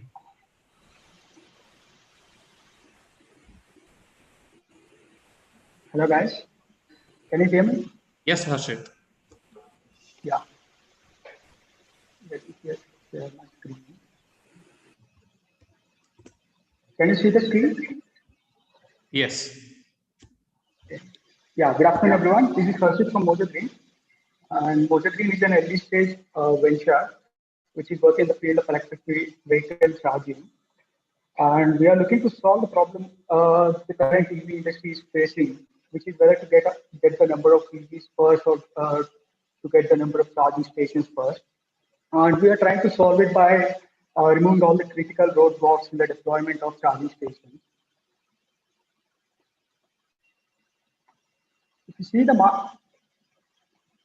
the EV market today, there are about 5.5 million EVs on road, about which 90% are being operated by fleets. And this number is estimated to increase to 15 to 20 million within the next 6 years. To support this kind of evolution, there's going to be a need for about 3 to 4 million of charging points during the same span. And since most of the EVs are being operated by EV fleets, we are targeting the problems faced by the EV fleet operators. So first thing I want to say is, if you're an EV fleet operator, you just have your operations 24 hours a day. So you cannot charge your vehicle at home using a normal socket for 8 to 9 hours. Instead, you just want to go for a fast charging station and get done within an hour or hour and a half. To get the fast charging, we need to have a high voltage connection, which results in high capex. In addition to the high capex to install charging station, you have a higher installation time. And after installation, you then have to face the complex tariff structure. So these are the main bottlenecks that the EV operators are facing today. And if you see the keyboard chart here, about 62% of the costs incurred while setting up a charging station are from infrastructure expenses, which is land rent as well as depreciation on the charging station. So this is where we come in and we remove all these bottlenecks for the EV operators. We do this by we have done this by developing a mobile EV fast charger, which operates at a low power rating at the input, and it is capable of charging the EV at a faster rate while using a lesser amount of power at the input. And you can charge this unit using normal wall socket or even a solar farm or a solar panel. So how we do is very much similar to a water purifier. So you have a requirement of about 20 liters of water, which you just want to access within a minute. So one thing is to go for a higher capacity water purifier, which can output 20 liters within a minute. The other option is to have a storage of water, which you fill over a period of time, and then you can use the water whenever you need. So that is what essentially we are doing by making use of lithium-ion batteries, which store the energy at a slower rate and output the energy at a faster rate. We also solve the problem of complex tariff to the fleet operators by charging them a flat fee per unit energy consumed. And this is a mobile unit which doesn't need any other installation, so we remove the infrastructure cost as well as the installation time, which is generally 4 to 6 months. And operational cost is also reduced. Is also made simple by charging a flat fee per unit energy. In addition to the fleet operators, we also solve the problem of low utilization rate. So there's no EV is a new sector, it's a coming up sector, and there's no historical basis for the charging patterns or the EV density and all. So if you set up a charging station and if you have a low utilization ratio, you end up facing losses. So we remove that by developing the mobile charger, where you can remove the mobile charger and install it at a different location, and thereby increasing the utilization ratio. We also reduce the impact of heat. We also remove the impact of the high power electric vehicle charging impact on the grid by charging at a slower rate over a period of time, thereby reducing the peak demand by about 50%. So what happens when you run out of energy? So if you want to have more sessions per day, or what happens if you just want to have more sessions per day? So which is where we come in. The lithium-ion batteries that we have are detachable, and we provide batteries also as a service, which is essentially energy as a service. So we take back the depleted batteries and provide them with a charged battery. This is essentially a swapping model. And we are the only ones who have developed mobile EV charger, and our competition is the Great Tide charging providers, Exicom, Photom, and all.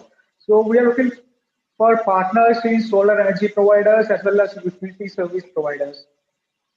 So about the team, Dilip Babu is the founder of this initiative, and he has worked in 3 other initiatives before this. And I have worked in power quality sector as a research engineer for a couple of years before starting this up.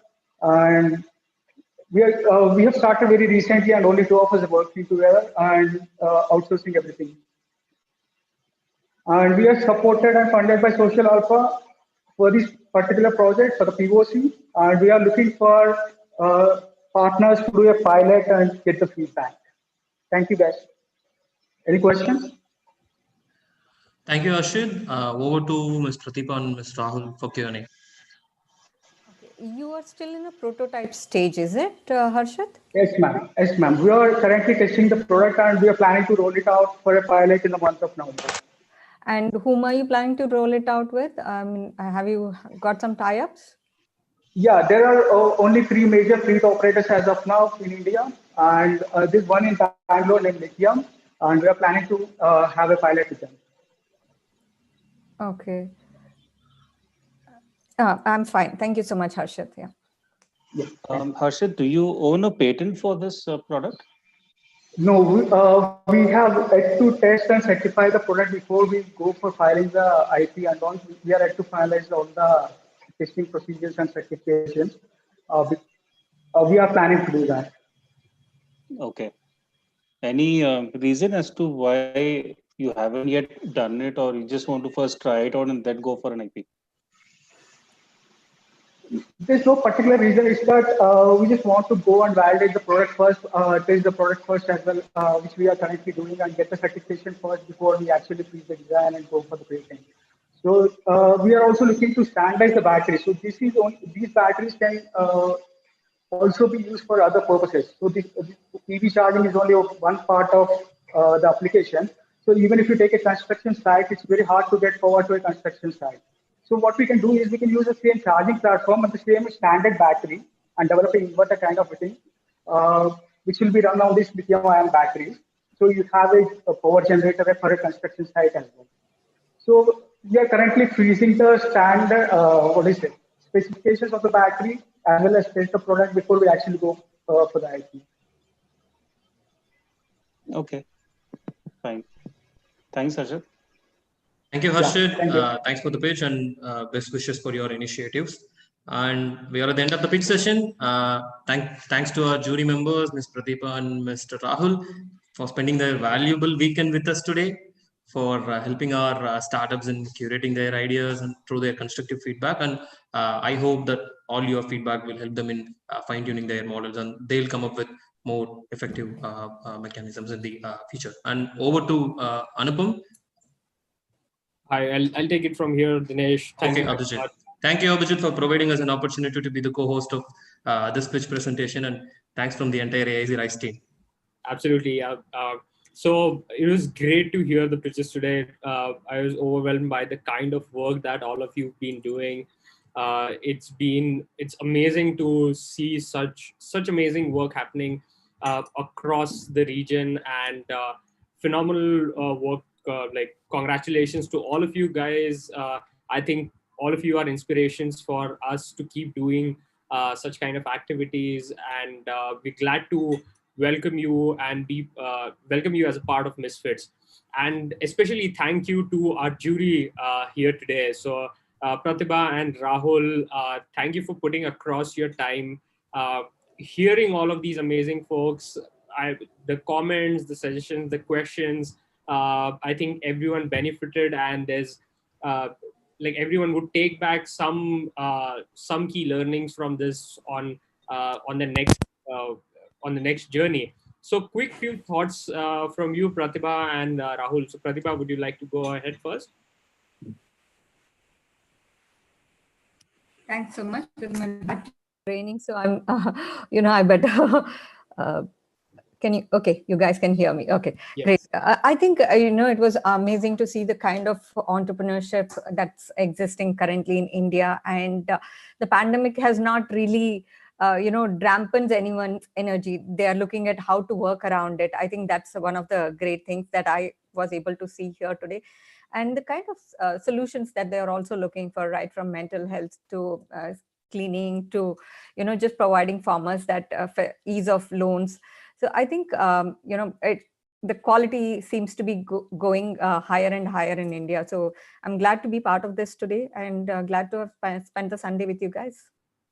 Thank you very much, Pratibha. I know you were juggling between a shoot and this. So thank you for your time and putting the efforts towards being the jury for the day.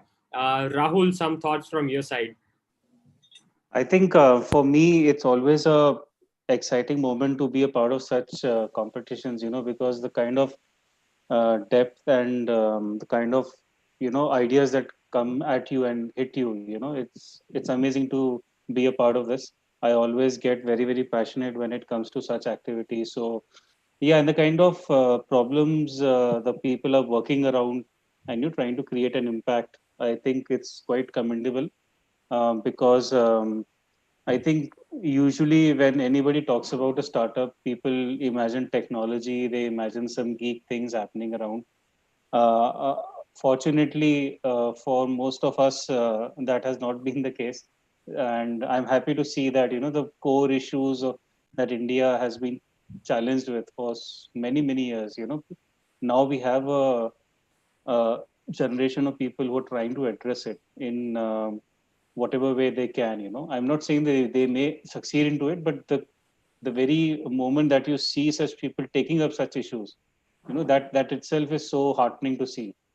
So for me, that was an encouraging sign. And yeah, I'm just too overwhelmed by what I just experienced in the past 2 hours. Thank you, Rahul. I think it's been same for all of us. So even when we started the Misfits journey, we are like really skeptical that okay, one is obviously we're talking about startups, then we're talking about mostly tier 2 regions here, and then we're talking about social impact, and we're not really sure of the kind of response that we'd get.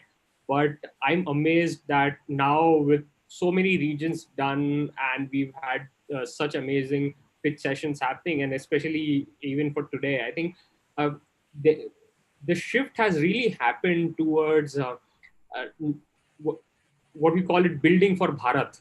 I think that's the keyword for everyone, and I think people have started understanding that okay, there are like, while we always try and complain about the problems around us, people have started taking steps in terms of solving it.